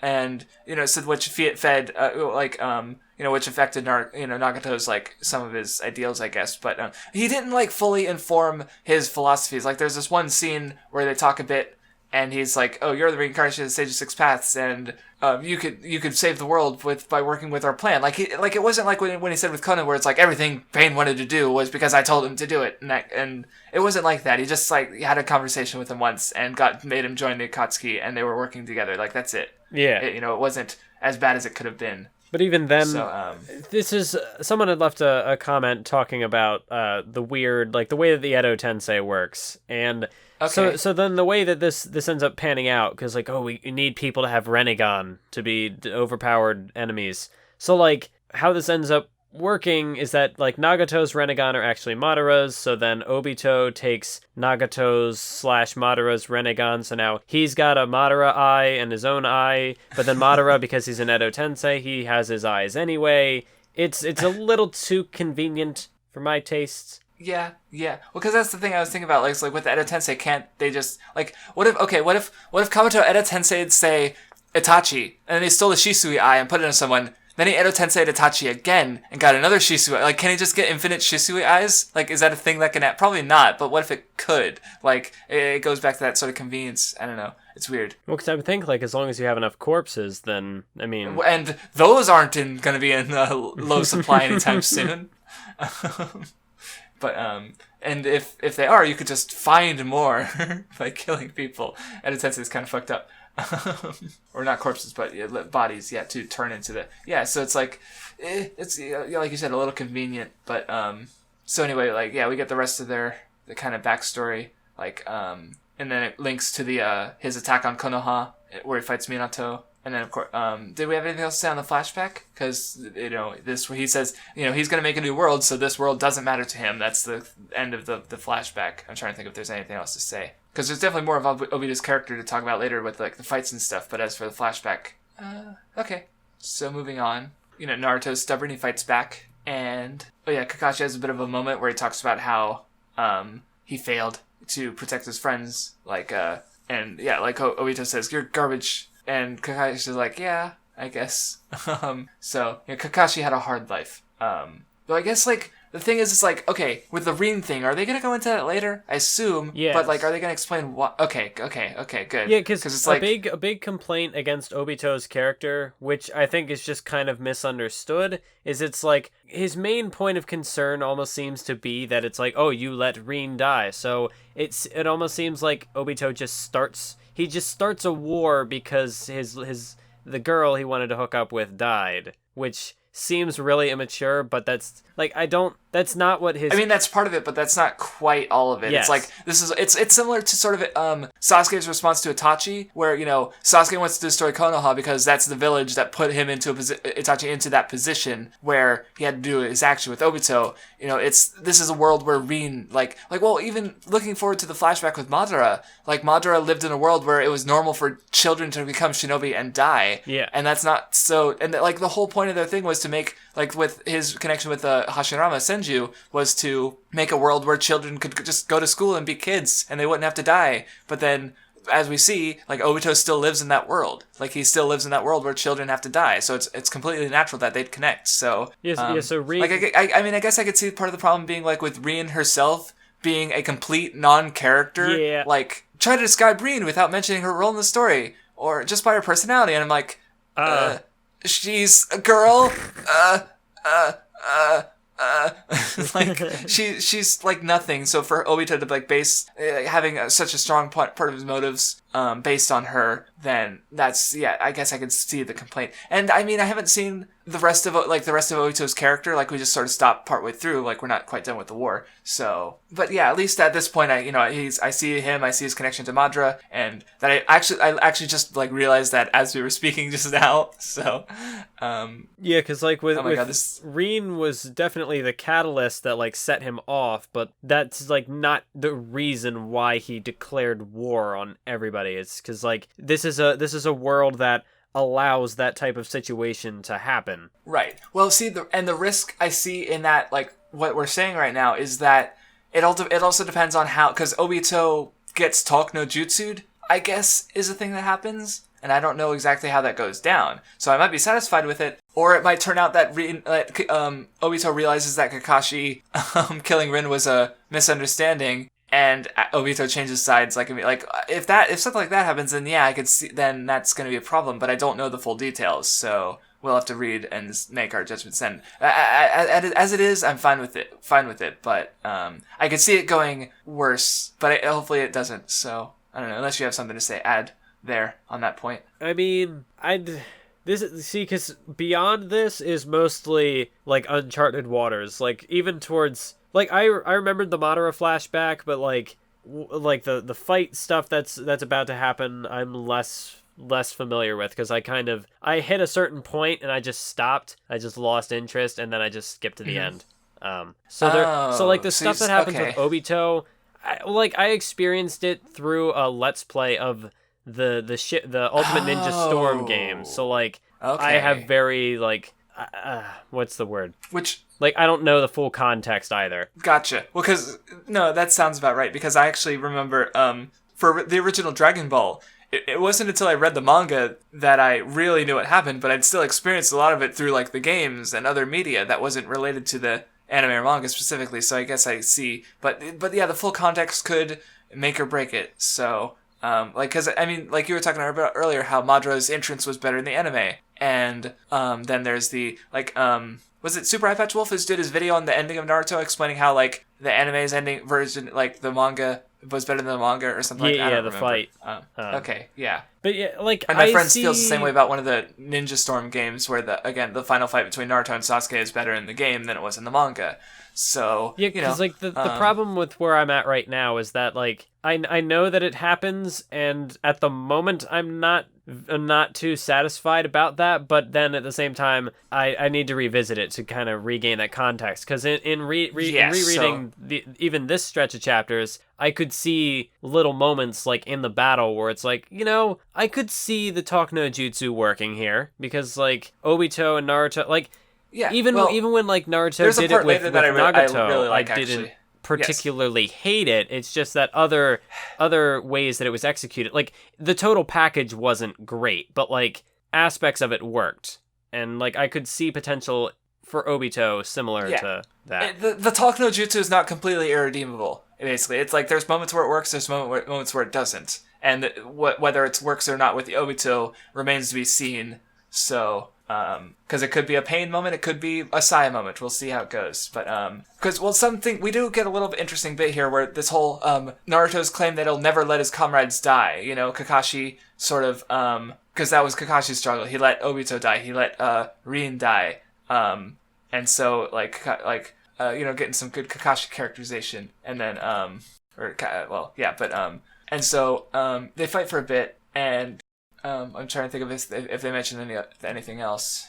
I like the bit where Naruto's like laughing, like, now I can see it clearly. Your pained face is how the translation put it. And it's like, just sort of like jabbing at him, just a little banter there. I kind of like that. Because it's Naruto, and of course Obito mentions how similar that he is to his past self a bit. But anyway, so the 10 Tails gets made. It finishes like and then everyone's like, oh shit. Oh yeah, and then again, that bit I mentioned earlier where Naruto goes Sage Mode to give it a look, and it's like just this weird mass of just nonsense. It's like, and Naruto's like wincing. He's like, oh, you aren't kidding.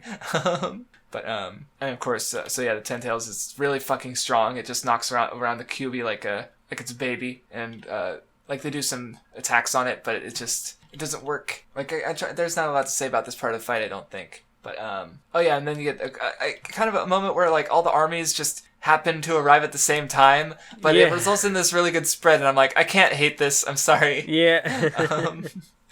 So, just everyone arrives, and it's just sort of like, hey, Naruto, or hey, Killer Bee, and it's just like, hey, Guy, Kakashi, and everyone's just, boom, there, and it's just like, boom, the Ninja Alliance has reunited, minus the Kages. But, so we finally get the answer of like, an entire army versus 2 guys and the 10-tailed beast. Like, okay, let's see if we can make this work. So they've got the intel team, so they do like a bunch of combo attacks to kind of like, I kind of like they build this pit and they try to pin the 10 tails down, and it doesn't work because it's the fucking 10 tails, and he just so anyway, but I'm trying to, there's a moment coming up that I did like, but there was one little bit, I guess. What did you think about the intel team getting wrecked? I mean, I didn't have a whole lot to say about it, but I liked it. Yeah, I mean, well, it felt kind of abrupt, which kind of made sense. Like, you had these, like, named characters getting just, they're gone. And, but I don't mind it. Like, I mean, how many named characters have really died so far? Like, Jiraiya. Just these 2, right? Well, no, I mean, in the war. In the war specifically.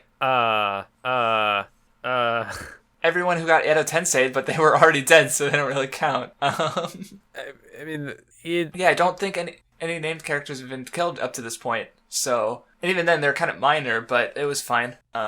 Okay. So yeah, do you have anything else to say on that, or? I mean, because we finally get to, it's just kind of a fight. We got a bunch of teamwork and stuff, which is kind of cool, and tactics, but it's nothing major. Although I do kind of like the moment where, like, that moment of realization where Byakugan guy is like, so I want you to listen to me very calmly. And he's just like, it's coming here, isn't it? It's like, well, rip. It's just a good little touch. It's like, oh, we're screwed. Just that moment of realization. Yeah. Also, there was this one panel where it reminded me of there was one in the Kimimaro fight where Naruto's surrounding with clones, so you have Kimimaro in the center and the 8 Naruto clones in the panels surrounding him, and then you got one like that with the 10 tails in his hands. I was like, hey, he's doing it again. But yeah, they're like basically just barely struggling through, deflecting his attacks, because he could just immediately just destroy the army with just one good blast, and he's also using like these spears and stuff. These like so you get this moment where Naruto's a bit disabled, and Hinata comes in to block to save Naruto, because she's willing to lay her life on the line for him, and then Neji gets killed and stabbed instead. So we get Neji's death. You had some feelings about this in the past. What do you think about Neji's sacrifice? See, I get what they're going for. Like, it revisits that idea of like escaping destiny, which last episode I didn't have the comment ready, but now I do have it, and it's more relevant now because he's dead. But because like the stuff with prophecy, the stuff that came up with like the prophecy stuff with the pain arc and the prophecy stuff that comes up later. Yes. Which I haven't really gotten to. Well, a lot of people like to say that, oh, so Neji was right because Child of Prophecy stuff, but Neji's philosophy was that like you can't overcome the difference in like your talent. Like if you're born without talent, then you can't gain that. Like no amount of hard work is going to match natural talent or whatever, and that's proven wrong. Like even though Naruto does have the Nine Tails power and whatnot, he still has to like work to control that. And eventually he... Right, the way he's able to get the Kyuubi over to his side is not through, being strong and, forcing the Kyuubi's power into him, but by being a stronger person and, coercing him, or coercing sounds malicious, convincing him to his side. And to the point where like there's like parts where Kyuubi's acting like a leader. He's giving orders. He's giving chakra to everyone, and that happens later. And it's like, it's not just because like, oh, Naruto was born, he was given this Kyuubi, and no, he had to like master that power like over the course of like hundreds of chapters. So yeah, it's not like he only had that power because it was given to him, but he still had to work to master it, just like any talented genius does, like Neji or Sasuke. They still have to train. Neji we don't really see training because he's not a major. Oh no, we see him. There's like the one bit before the tuning exams where he's surrounded by shuriken because he was practicing with Tenten. So. And then also the thing with Neji was that like his idea of like defying destiny, like you can't change what you are, but he's being a hypocrite in doing that because he's still fighting against it. He's like the strongest of like the Hyuga prodigies, and he's out to like destroy the Hyuga clan. So like he's trying to change his fate, but he says that fate is predetermined, so he's being hypocritical, which is not right. It's unrelated to what like the prophecy stuff. Yeah, like I don't know the full context of the sage's son's reincarnation. I know that's kind of the deal, but I don't know exactly how it what it means, like it's compared to this, especially like if you wanted to play it against Neji's ideals. Like maybe it is just people seeing the word fate and just assume like trying to connect it all and just seeing the potential contradiction. But maybe it is there, but I don't know. I'm not seeing it quite yet. Now, but, in saying that, I've gained a better, it helped put everything in a perspective better. Oh, and I want to give credit, the comment that like helped put this all in perspective was by Sir Reapa Cheap Rules on my. That was if you leave it in the Discord, I'll put it on the screen. Let me pull that image out of the trash that I just deleted. Well, good thing you didn't permanently delete it. Yes, but in saying that though, death doesn't do a whole lot for me. Like it's just Neji. No, see, well, because that's the thing is because I mentioned like Sasuke and Itachi with the head pat thing or head like forehead touch thing, that I was like, oh, that I almost feeling the emotion. This like after Neji's death, I got choked up a little. There was something, I'll explain it in a minute, but like, and I think that's the strongest emotional reaction I've gotten out of Naruto thus far. So basically to explain what happens is after, because Neji's death didn't do much for me. Like he's like, I wanted to protect you, and because you called me a genius, and by doing so, he again like chooses to fight again. He chooses his destiny. He chose to save Naruto. He wasn't locked into it, just like his father was. His father chose to save his brother, his uncle, or Neji's uncle, Hinata's dad. And so then you get this like interesting moment where Obito, like this was like I got invested, like this one panel of all the random ninjas just fucking impaled on the spikes is pretty fucking brutal. And so, like, like, Neji's death didn't do much for me, but just, like, seeing Naruto's reaction, too, where it's, like, and what Obito was saying, like, oh, you said you're never gonna let your comrades die. Say that again. Say it again, motherfucker. And, like, Naruto's just, like, looking fair. And then, like, Naruto, like, so you have Naruto, he's this personal conflict, what is what he said, is he going to go against what he said? Like, Obito's like, okay, join me. I was like you, and this is what made me me, so become me and join me. And then Hinata like slaps her, hand against Naruto's face, and she, recontextualized the idea of comrades dying, where to have a comrade die isn't necessarily like literal, but it's also to, what are they fighting for? Like Sasuke died as a comrade when he beat Naruto and left the village. Like that's what she sort of reasons. And so for Naruto to sort of betray Neji and go and everyone to go, that would kill him as a comrade. So in order to keep him alive, they need to fight for what he stood for. They need to continue fighting as comrades even though he's dead. And for some reason, like her speech, just like I got choked up a little. Like I didn't cry, but like I felt something in my throat and my eyes got a little watery. And I'm like, oh god, why am I feeling things? It definitely is a good moment, I guess. Although, well, I think the one thing like with me is that like you can still have the same sort of thematic moment, but it's just like it could have been any character really, but.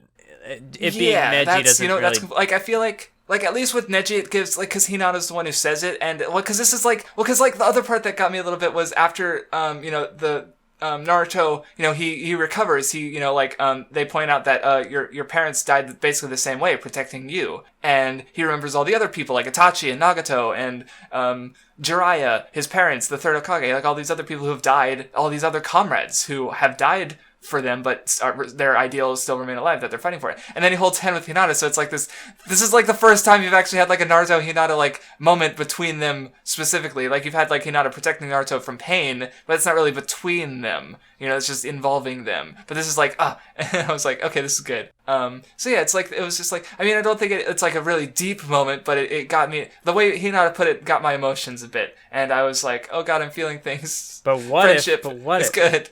But what if like their relationship was like actually developed? Then it might have packed an even bigger punch. I would see, like, that's the thing, is like, because why I think Naruto is interesting to discuss is because, like, it is flawed, but you could see the pieces of, there's pieces of like, maybe even a legitimate masterpiece here, but Naruto is just so far away from achieving that. So it's still interesting, like, I'm really curious to see what Kishimoto does next, because if he's grown enough as an author, and it's been a few years since he did Naruto, so I'm curious to see if he can actually do something, like, really good.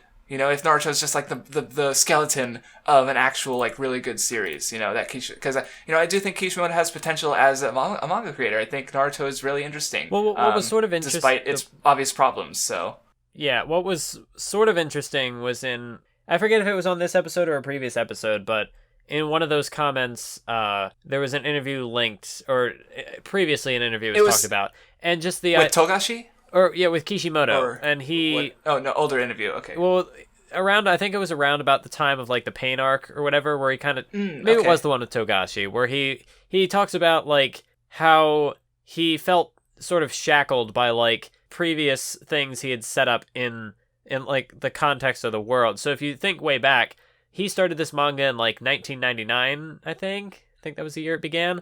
And so, like, by around the time of the pain arc, this is like 2007, 2008-ish, I think. So, like, he had been working on it for like about a decade at that point, and so like he's able to notice flaws in his work and like try to be able to work around that. So I definitely do think there's a lot of potential for Kishimoto, which is why I'm excited to see his next project. And the other thing about that is, well, because like a lot of some of the problems, like with the tuning exams, where it worked pretty well considering, but they were like, do a tournament arc. Actually, no, interrupt the tournament arc and introduce a villain all of a sudden. Like that was the part where it really started. Like I feel like with his new series, because like back then he was like Kishimoto, the author of a becoming successful series. Now he's Kishimoto, established mangaka, author of Naruto. Exactly. Yeah. So the editors are more likely to give him a bit more wiggle room, and I think like so sometimes like the editors are really undervalued sometimes, and just in general. But and with other things too, like what I've heard, there's like an editor who he happened to be the editor for like 3 of the great American novels by completely different authors. So I wonder maybe the editor should be So but with like.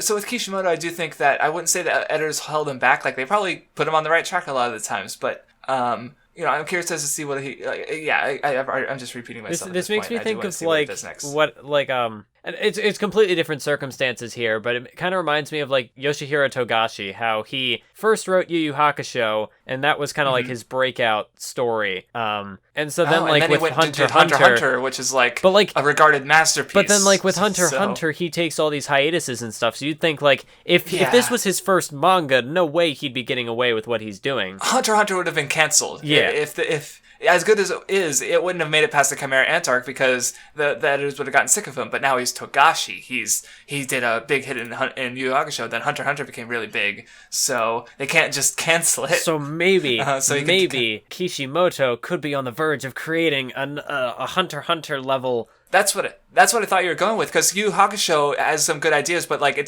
didn't start as a shonen thing, it became one. And I do think there's some major problems with the ending that maybe I'll change my mind on when I reread the manga. But if you consider it as a flawed but interesting thing, I don't know if it like, and then he went on to make a really great manga, then what if Naruto's the Yu Yu Hakusho to whatever Kishimoto does next? If that's the case, like, holy fucking shit. I'm interested. I mean, maybe I'm hyping myself up too much. Like, I want to check my expectations a bit. I don't know. We'll see how it goes. But you know what's kind of funny that I just realized about this Neji death thing? It's sort of like a dramatic irony. Like, with the way he dies, his whole, like, he says, like, you can't change your destiny, but that's proven wrong. But it's kind of proven right, because he dies protecting Hinata, which was, like, the whole point of his backstory. So, like, but he does, like, obviously it's his own choice in this instance. Like, he dies protecting the main branch. Because you have his curse seal fading away, too, the one on his forehead, but the one that marked his, connection to... See now that you mention that, what might have worked better is if, say, Hinata goes in front of Naruto, and he pushes her out of the way, but then Neji protects Naruto. Like... So instead of having, again, because as it is, Neji is basically protecting Hinata like he's supposed to. Like you said, I didn't think about that. But, so I guess having him protect just Naruto might have worked a little better, but, I didn't think about that. So that might be part of the reason that death doesn't work for us. But, or Neji. See, although, what this does remind me of, it was another comment, but again, I forget which episode it was on, but someone had said, like, or this might have even been a later comment on the Sasuke Retrieval Arc episode, but someone said that it's possible that Kishimoto didn't want to kill the characters back then because they were around the same age as his target audience, and so maybe that...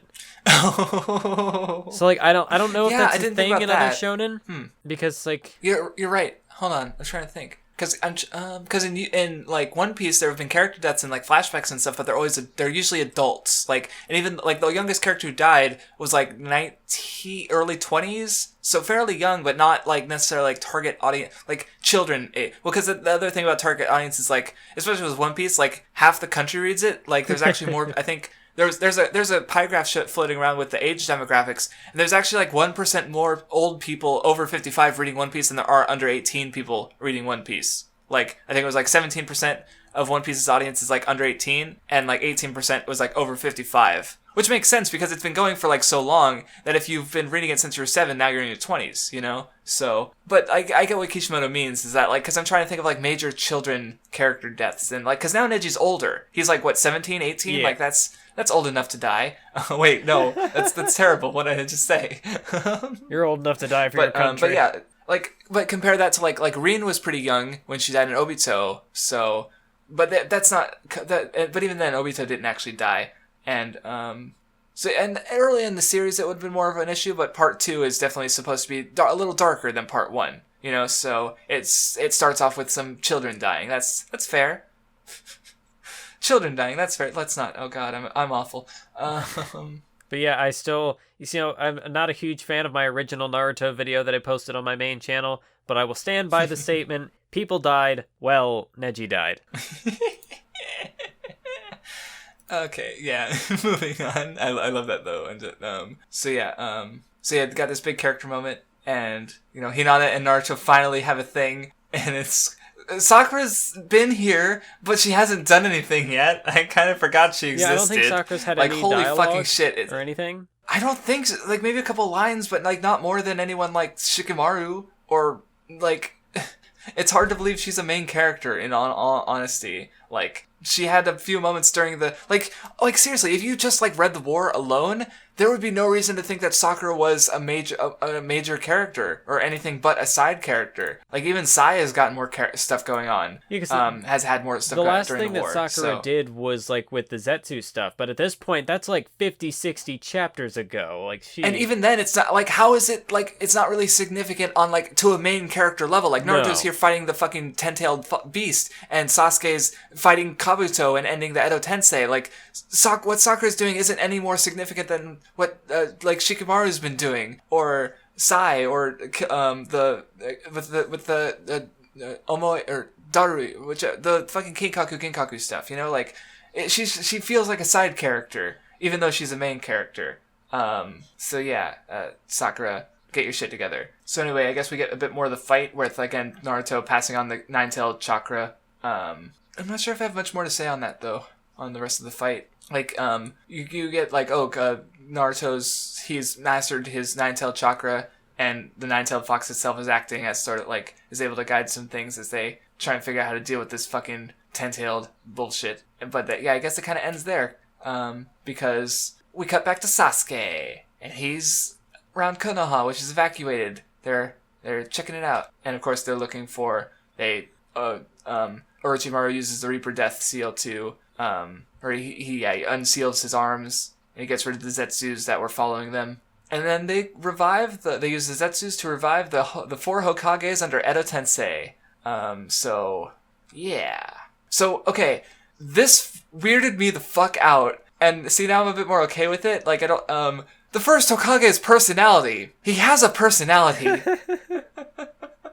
Like, because the last time we saw it, we've only seen him in, like, flashbacks and the Edo Tensei with Orochimaru against the third Hokage. But this is such, like, this gave me whiplash. And honestly, like, I was just kind of, like, stunned at seeing him just be this fucking hyper-emotional dork. Like, he's like, whoa, you're the 4th Hokage. Cool. There were 4 Hokages? Oh my god. Tsunade is the Hokage now? I'm depressed. I'm super depressed. I'm gonna die. I'm depressed. Like, I was just, like, freaking out. Like,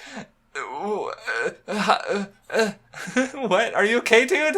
Like, he's such a fucking dork. I kind of like him, but again, it was so weird. Like, because especially compared to the other 3 Hokages, like, even Minato is pretty serious. Tobi Rama is like a fucking edgelord. The third Hokage is like old dude. And then you just got fucking Hashirama. He's just this fucking goofball nerd. And I'm like, wait, what the fuck? It was pretty good. What did you think? Because in a way, I almost see kind of like again, keep going off like character parallels. Like Naruto's a big goofball, and he wants to be Hokage. Yes, of course. So if the first Hokage could do it, then Naruto can do it. Yeah. So anyway, that was pretty fun, and of course you get I like the little bit of granddaughter Tsunade being a little shit, like, or just like let the little thing of her laughing with holding the money, having picked up the first Hokage's gambling, but that was kind of cute. But one thing I just thought about, and I know we've gone past it a while ago. That's fine. But the back when Tobi was fighting Kakashi and like Kakashi got all sliced up and whatnot, and then Naruto was like, we gotta protect Kakashi, and then Ninetales is like, here, let me take over, and then he grabs Kakashi and just throws him at Obito, and then there's just a panel where Naruto is just like in shock. I forgot about that. That was pretty funny. So anyway, Sasuke's, well, he wants answers. I'd also like the third Hokage's reaction because he actually knew Sasuke. He actually knows Sasuke. Shit. So anyway, we get more discussion on Itachi. Well, because I thought it was weird that the third Hokage said that, like, he like placed the blame on himself. Like, I had Itachi kill his brethren, when that's really not how it went out. Like, it was he was part of the situation, sure, but it was Danzo who like directly said, Itachi, you should do this, and Itachi's like, okay. Maybe that's just the kind of man that the third Hokage is. He's like, you know what, I'll take the blame for it. Yeah, that's kind of what I figured, but it's just it felt a bit weird coming from his mouth like that. Anyway, there was this mildly interesting bit where, because he's talking about how Itachi was very interested in history, and it reminded me of Kishimoto's thoughts going into the manga, where how he felt like this sort of disconnect between his younger generation and the generation before him that had the war. And so you have this sort of idea of like, Itachi sort of like the reason he was he was very he looked at the history, he studied, and so like how as the third Hokage puts it, even at 7 years old he was thinking about the future of the shinobi in the village, like he was thinking like a Hokage, which is basically almost confirming that Itachi might have been Hokage had the world got like 4th or 5th Hokage had the world gone differently, but as if Itachi doesn't need anyone else jacking him off. So yeah, I guess I thought it was interesting, just the idea of like the one who's one of the most like forward-thinking characters, also like in order to think forward you need to know the past, and that's kind of what's happening here. You have Sasuke asking about the past directly from the source, the first Hokage, and that's what informs his more correct decisions. So just I guess it's not a major theme in Naruto, but I did notice this sort of idea of history and past when you put it like that, now it is a major theme where it's just this idea of history path like going forward towards the future, sort of. So yeah, I thought that was neat. I mean, but though I do like when the third Hokage is talking about the whole situation, he mentions that the condition with Itachi's actions was to keep Sasuke safe, and Sasuke's got this like look of like guilt almost, or something, or maybe it's just a point where like because he says it's all true, like everything's been confirmed like from multiple sources now, Itachi, Madara, or Tobi rather. And now the third Hokage, so yeah, the second Hokage is fucking racist. Pretty much. I don't know, I don't know how else to put it. He's like, man, those Uchihas, they sure are bad. Well, I mean, to be fair, like, I don't know. At the end of the flashback, you kind of find out that like, oh, well, no, I care about some Uchiha. Like, they're not... I have black friends. I'm not racist. Like, dude. Yeah, it just, like, felt a little, like, I get what he's going for, but, or what Tobi's trying to say, but Tobi Rama is trying to say, but, I just thought it was kind of funny because the way he phrased it. And Senju's, or the, Hashirama was like, dude, chill. And then he's like, what? Like, they have an interesting, like, dynamic. So yeah, and then we find out, like, Tobi Rama talks about the Uchiha's connection to love. And what did you think about that? I mean, like, it's the idea of, like, you know, just as there is light, there are shadows. Just as there is love, there will be hatred. So I think that makes sense. I can buy into it. Well, see, the part of it that I thought was interesting was that, like, wait, because when you think about or like Sasuke and Itachi, for example, like Sasuke's big, like the reason why he wanted vengeance on Itachi was like his hatred for Itachi stemmed out of his love for his family, and then later his hatred towards Konoha stemmed out of his love for his brother. So like, yes, well, the thing I noticed that I don't think it was quite directly stated because they sort of talk about the Sharingan, how, like, well, see, what I thought was weird that is that Tobi Rama he talks about how, like, with the Uchiha clan members, when they lose a love, it gets replaced by a hate, and that's what causes specifically I'd say that causes the Mangekyo Sharingan, which makes sense, like, when Sasuke lost Itachi, he got his Mangekyo. When he it kind of like found out that he loved them, and then he first he hated Itachi, then he found out he was wrong, and then he loved Itachi, but then he was already lost, and that's how he got his Mangekyo. So that strong love for Itachi that bore in the really strong hate for Konoha, and so, but then the part that like The other part that I noticed was that with the sort of origins of this, because we see two characters get the Sharingan for the first time, Obito and Sasuke. And what I kind of took from, like, applying this to that, because they don't really make the connection, so I'm kind of, like, extrapolating, is that the word? Maybe? But what seems to be happening there is that when they first get the Sharingan, it's out of a desire to protect something that they care about. So with Sasuke, it was with like Naruto and Kakashi, and like he wanted to, and with Obito, it was also Kakashi and Rin. You know, like, so the Sharingan. So maybe when Sarada gets her Sharingan, there'll be something similar where it's just they get the Sharingan out of a desire to protect something. They get love. And they get Sharingan, basically. Then they lose love and they get Mangekyo, is kind of what I took from all this whole description. So I thought it was interesting. But then where's the Renegon? It's just that shit. I didn't think about that. Because yeah, the maybe Renegon. It gets explained later. You ruined that's it for one me. thing Thank that you. like, how does the Renegon factor into all this? Like, it's not. And you just ruined it for me because it doesn't make any sense. The Renegon just works. Madara just decides he wants the Rinnegan and he gets it. Because he's fucking Madara Uchiha, he can do that. Although one thing that, like, a concept that this poses but doesn't really address is, like, they experience the greatest love, which leads them to experience the greatest hate. So, like, the Mangekyo stems out of hatred, but, like, if a character then, like, is able to overcome that hatred and, like, not hate and love, then, like, how does that affect their powers? Like, they'd obviously still have their Sharingan. Yes, like, Sasuke's not going to lose his Mangekyo because, like, he decided that he because I guess that's his final choice. He decides that he loves Itachi more than he hates Konoha, which is the issue. Like, that's the... Yeah. Like, what Tobi Rama says about the dangers of the Uchiha is, I guess, the instance where they hate more than they love. Or in the case where what they hate doesn't... Like, because with Sasuke specifically, what he hates and what he loves are kind of connected because Itachi is... Itachi loves the Leaf Village. That was his love, and so he fought to not lose it. I mean, not that they can't have multiple loves, I guess, because again, Itachi also cared a lot for Shishui. I mean, I keep saying love. Obviously, I don't mean romantic love necessarily. So, English is weird like that. But because I think Shishui dying was what got Itachi his Mangekyo, right? Yes. I think that was the case.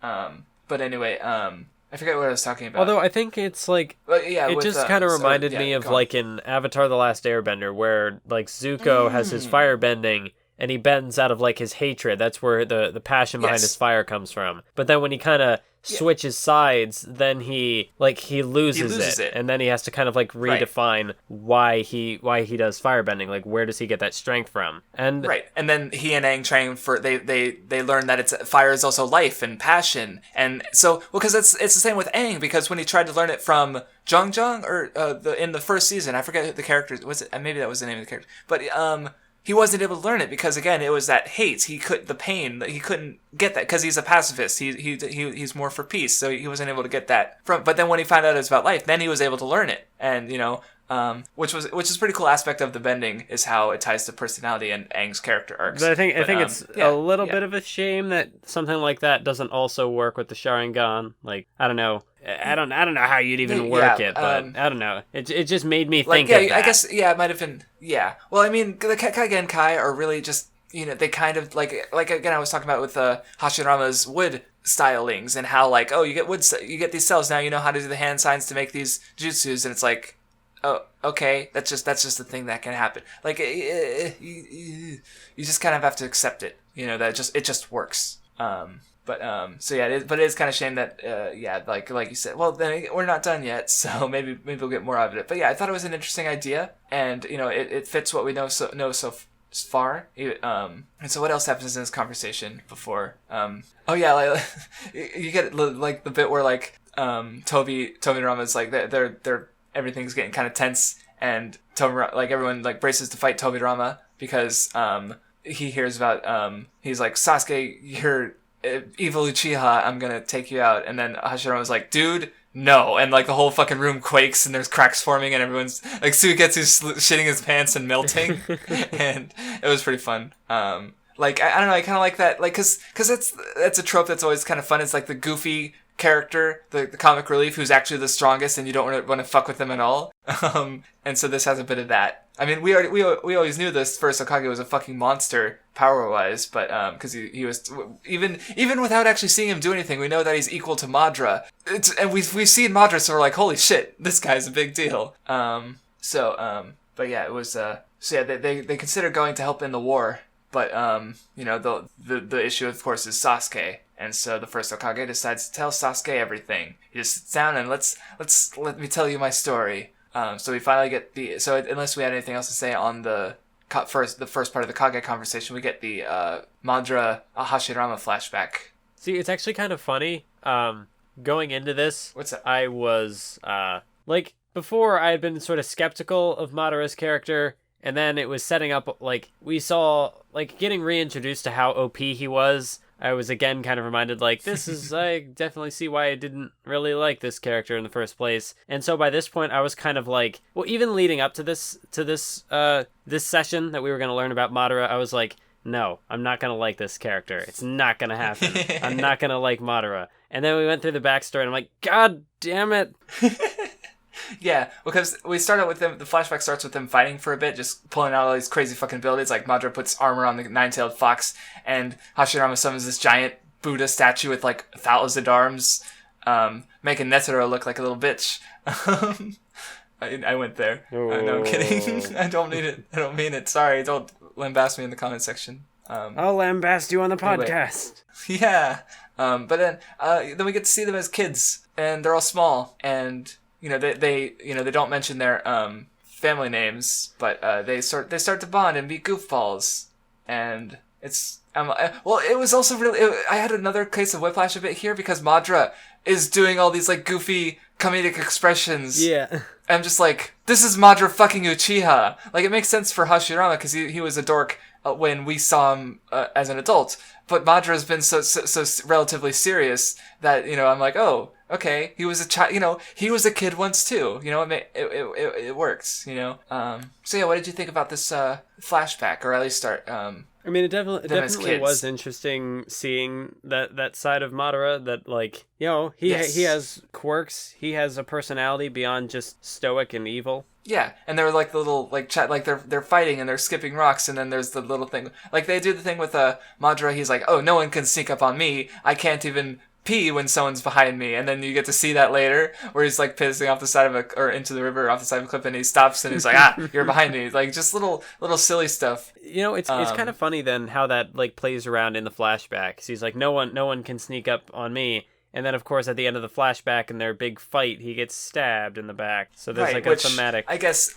Not thematic, but like. Yeah, well, because like, yeah, that's exactly what I was just realizing as you said that, because Madara's like, or he can't trust anyone. No one can sneak up on him. But then if it's the one person who can is the first Hokage, the one person he made a friend with, despite their, because like that's the thing, they meet, they don't know each other's last names, but they are able to become friends. Like the clan thing is completely irrelevant to their ability to befriend one another. They're just kids. The only reason they fight is because of the past, the hate that was passed on, And so, like, I love the bit where they're like skipping rocks on they like meet each other on the opposite sides of the river, and they skip stones with the with messages on them, like "run, it's a trap," and but then their family followed them anyway, and it doesn't work out. But I just like that little thing, because they're like secretly trying to tell each other something's wrong, and they're both doing it. Like the Uchihas and the Senjus, like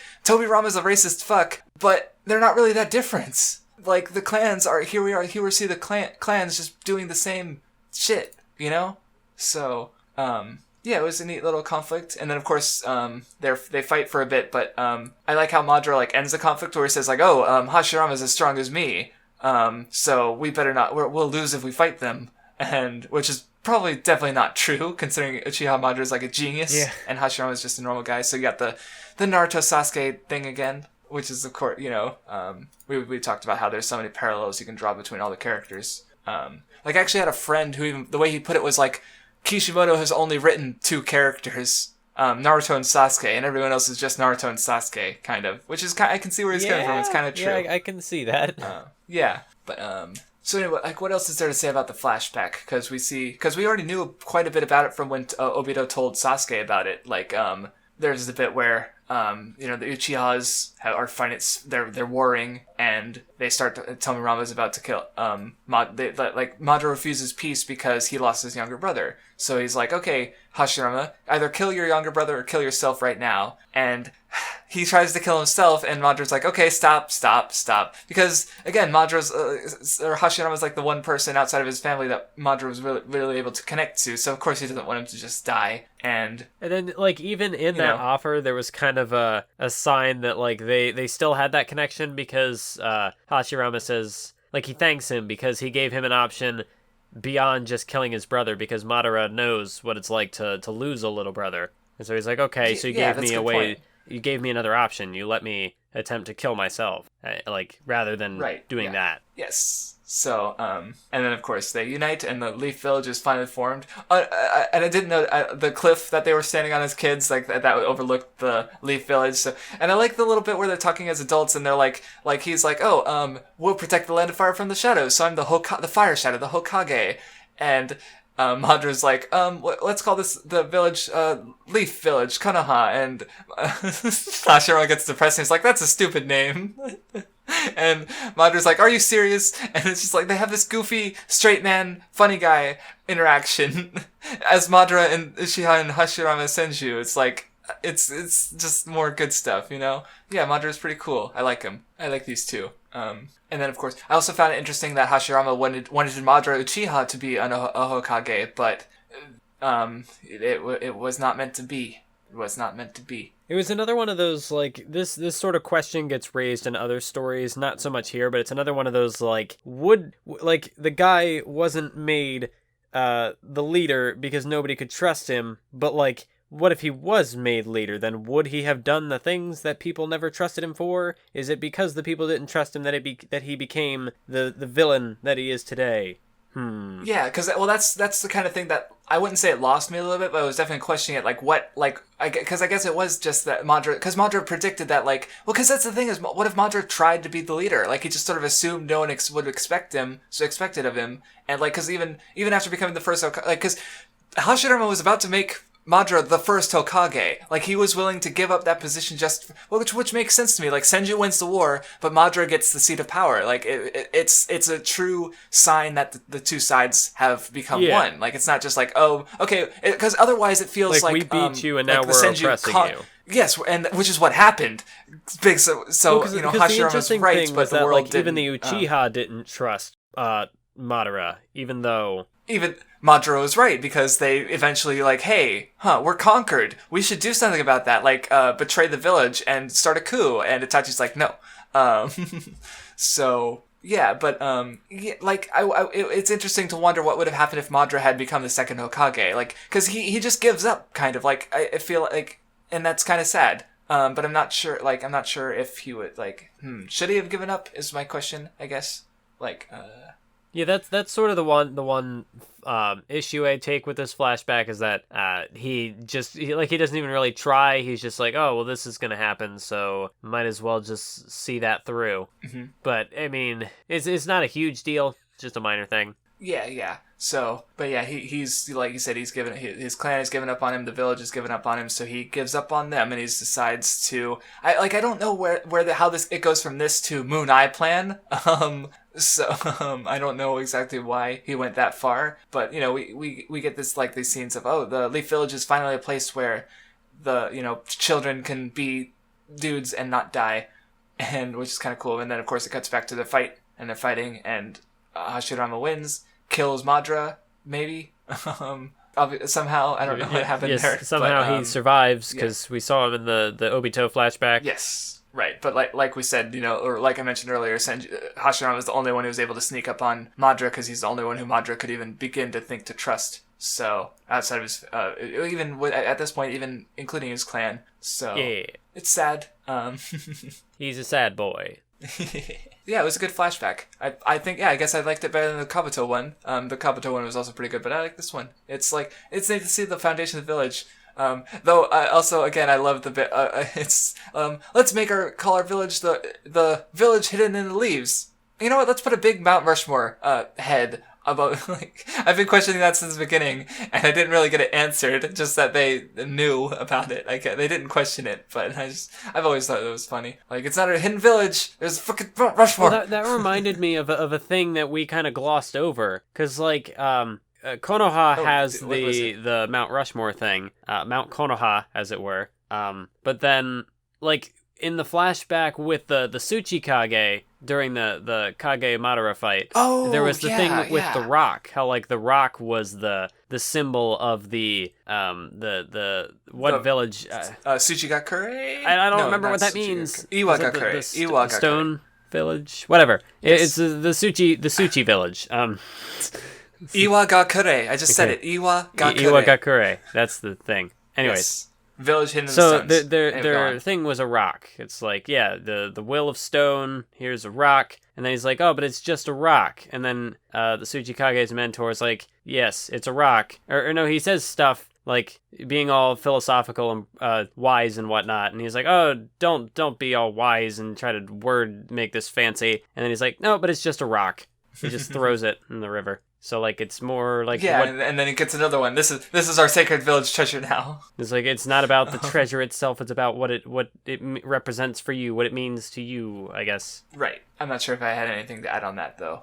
But no, but it just kind of maybe I would have if we were back there and I could reread those parts. Yeah. Nice going, math. No, it's fine. We're almost done. Which is surprised. It's a long episode. It's not my fault. We both missed it earlier. No, it's fine. It's a long episode, but I think it's fair considering the material we're covering. I was expecting it to be longer, honestly. The next one is definitely going to be longer, though. Next time. So if you don't like the 4-hour episodes, I'm sorry. Because the next one we're going to do our arc listing. We're going to have our choice of what we're going to read next, so that's not going to take very long.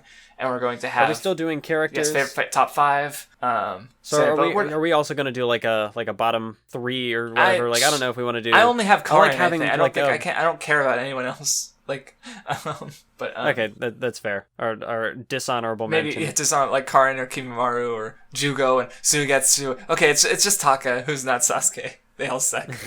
Yeah. Anyway. So yeah, the flashback finishes, and Sasuke now has as full a picture as he's probably going to get. So the first Hokage gives his definition of what shinobi are, what a village is, by explaining the birth of villages and village shinobi. So And this was where, like, everything, like, officially fell into place. Because, like, I think this was, again, Sasuke Shoto fan who pointed this out in the comments. But, like, going through it, it actually, like, clicked. Like, Sasuke's character is basically just an exploration of the world that Kishimoto created. Like, he's just, like, breaking down, like, I don't know if I'd call it like a deconstruction of the world, but like this is what what the shinobi world is. This is what a shinobi is. See, I guess the way I'd put it is like Sasuke's the you've got the world, and Sasuke is sort of the vehicle with which to question that world. Like, I can see why you mentioned deconstruction because like stuff like the Watchmen questions superhero fiction by sort of like adding a bit more realism and sort of questioning its existence, sort of. So you got sort of like I wouldn't call Sasuke a deconstruction, but he is sort of like examining the ninja world through this character and like how he relates to its ideals, and because Sasuke is a character, there's a lot of extreme elements to him, like destroy Konoha, but that's which is a mechanic of the Uchiha Sharingan, or like how it's formed. Well, no, that's all kind of reflected in, because again, you have it seems like his ideals are like flip-flopping. Like, he goes from I'm going to destroy Konoha to I'm going to protect Konoha. Well, yeah, like I said earlier, it makes sense. Like, it's a logical progression to get there. Yeah, well, I mean, like I said, he decided that he loved Itachi more than he hates Konoha, because like by seeing Madra's past and understanding that Madara also lost a little brother, and so he as a sibling he can connect to that. And then Madara wants to, I like the way, like there's the big reaction panels after, because Sasuke explains that, he wants to use infinite Tsukiyomi to put everyone in Genjutsu and nullify everything that his brother, Madra's little brother, all the Kages have striven to protect, and everyone just kind of like react, like Orochimaru looks at him, so he gets just kind of like, huh? Like, yeah. It's just like, he's changed a bit just hearing the story, like he understands, like, he understands his brother at last, I get a bit more, and it's like, because before he's like, why did you want to protect that village that of people who hate you, and now he's like, okay, I kind of get it. Yeah, that really was, I guess, the whole thing with one of the many things with Sasuke and Itachi is that even when Itachi was an evil boy, Sasuke was like, why did you kill our family? To test your abilities? I don't understand. But now he gets it. He gets Itachi, he gets the world, and now Sasuke can go and become the Hokage. Yeah. And or something. To fold it back forward into Naruto a bit, because like Sasuke connects Hashirama to Itachi, and even notes the irony. Like, isn't that ironic that the shinobi who understood you the most was an Uchiha? And though to connect them a bit further, because when Hashirama defeated Madara, like, remember, these two are Naruto and Sasuke. So, but note the difference with Naruto. Naruto said that he would get Sasuke back, or they would both die. That was his ultimatum, and that's what happens. Yeah. He gets Sasuke back. But with these two, Hashirama didn't make that ultimatum. He killed Madara. He allowed the cycle of hatred and vengeance to continue by killing Madara. And it didn't even work, but he didn't get Madara back. He didn't fix the problem, and that's kind of what Itachi also did. He continued the cycle of vengeance. Itachi continued the cycle of vengeance. He purposefully so. He wanted Itachi, or he wanted Sasuke to act out of hatred and vengeance. So that's the difference between Hashirama and Itachi Hashirama, Itachi, and Naruto is what I was trying to say. So I really want Sasuke and Naruto to meet. Is what I'm trying to say, because I want to see how it goes from there. But I just want them to get together, and I was gonna make a joke. I was gonna make a sex joke, but I'm not gonna do that. Yeah, let's not. No, it's fine. But yeah, they mention they talk about some of the other characters, like Tomirama mentions, I had Uchiha friends, I'm not racist. The third Hokage mentions Shisui and Danzo, and Sasuke's like, oh yeah, Danzo, I killed that guy. And yeah, Itachi decides that he thinks about Itachi and is like, I won't let the village and Itachi, because I guess like if he destroyed Konoha, it would invalidate everything Itachi worked for, so he doesn't want to do that. Finally he's able to get over himself, kind of, in that will to he's moved past his hate, he's moved past his desire for recognition over Itachi. Like, he's grown up. Like, finally our edgelord's become a real boy. He did it. So yeah, and it's good character moment, and I want to see more. And then they leave the village, and Karin shows up, and I immediately want to drop the manga. I'm done. I quit. See, one thing that I noticed with the translation. Oh yeah. Which this is supposed to be a thing with her character throughout like the entire story, I'd imagine, and it's supposed to be something similar with Naruto. I guess like the Uzumaki clan is like a bunch of kind of like hicks or whatever, or like like I don't want to say uncultured, I see it in her voice. What's She's the like, word? Unsophisticated. Yeah, like because I see she's slurring her words a bit when she sees Sasuke, which I don't know if it's because she only started doing that a little while back. Like it wasn't something that she just started doing with the translation, but I'd imagine that was part of her character the whole time. But it just didn't get picked up in the language. It could have been a different dialect. So, in the original, kind of a similar, kind of like a similar thing with Goku. I've been bitching about the translation, but actually at this point it's been pretty fine. I'd say like compared to like some of the like it's a very inconsistent translation. Like I kind of want them to go back, like not quite re-release the manga, but I definitely consider like I wouldn't mind a retranslation that just at least makes it consistent because.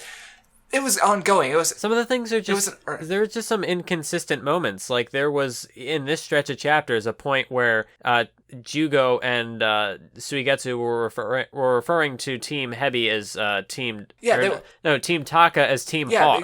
But yes. Every other time they've been referring to themselves as Taka, and later they go back to referring to themselves as Taka. So it's like sometimes you translate it, sometimes you don't. You gotta pick one or the other. Sometimes they say Raiton, sometimes they say Lightning Style, sometimes they say Raiton, aka Lightning. They say both, and it's like make up your like. See, I guess it's an issue with translating something as it goes because as you learn information, the previous stuff potentially becomes recontextualized, and the meaning there's a different meaning now that you need to become aware of. And so like it even happens with like the One Piece because like there's a line where something called hockey is mentioned and it's never translated until where we start learning more about hockey, and then you look back and it's like, oh, okay, that this was translated completely incorrectly. So it's like I feel like it'd probably be really expensive for Viz to just go back and fix it, but it's still the result is a very choppy and inconsistent translation. So see, at least with fans is like the quality is honestly like usually it's probably worse than this translation. But the fans might be more willing to go back and fix things because they're doing it for free anyway. So they're freely allowing for pirated manga. So just I don't know, it's just the thought I had. But yeah, so the Kages, Karin, they free Karin, so you have Taka, you have Orochimaru, and you have the four Kages. They're gonna go save the day, the unlikely team. So yeah, there was like a bit where like Orochimaru like teased the idea of him becoming a Kage. I could have been a Kage, but other than that, I don't think I have any much more to say. It was good, and I want to. We're almost done with Naruto. Like, yay! I thought it was kind of interesting how, because originally I wasn't a big fan of Orochimaru's return, but there's a moment here at the end which kind of like put it into perspective a bit for me, and I was okay with it to an extent. When he, they ask him, what his plan is? After the war is over, like, are you still going to go after Konoha or whatever? And he said, or something about his ideals or whatever, why he's choosing to support Sasuke. And he says that while he was inside Kabuto, he learned that, even someone who imitated the path that I wanted to walk failed. And he did gather everything, still failed. Whereas Sasuke never tried to be like me. He never tried to copy me. So I want to see his path. I want to see his ideology and see where that goes. Yeah, the path of Sasuke, the one who didn't copy him, the one who went his own way, and so I did like that. He's it's like he's becoming more of an observer than an actor, which is good because as an actor he was kind of a shit villain, but no, not a shit villain, but mediocre. But yeah, so it's fine. We'll get the end of Sasuke, the end of Orochimaru, the end of Kabuto, the end of everyone on the last episode of Nen Show covering Naruto. Not the last episode of the Nen Show. It's happening. We are almost done with Naruto. Oh my god, only 4 hours of discussion to go for Naruto alone. Yay, we're finishing something. Unlike Togashi. Thank you for listening. Now hang on, you can't just do that. This isn't the Togashi podcast. All right. Thank you for listening, and we will catch you next time.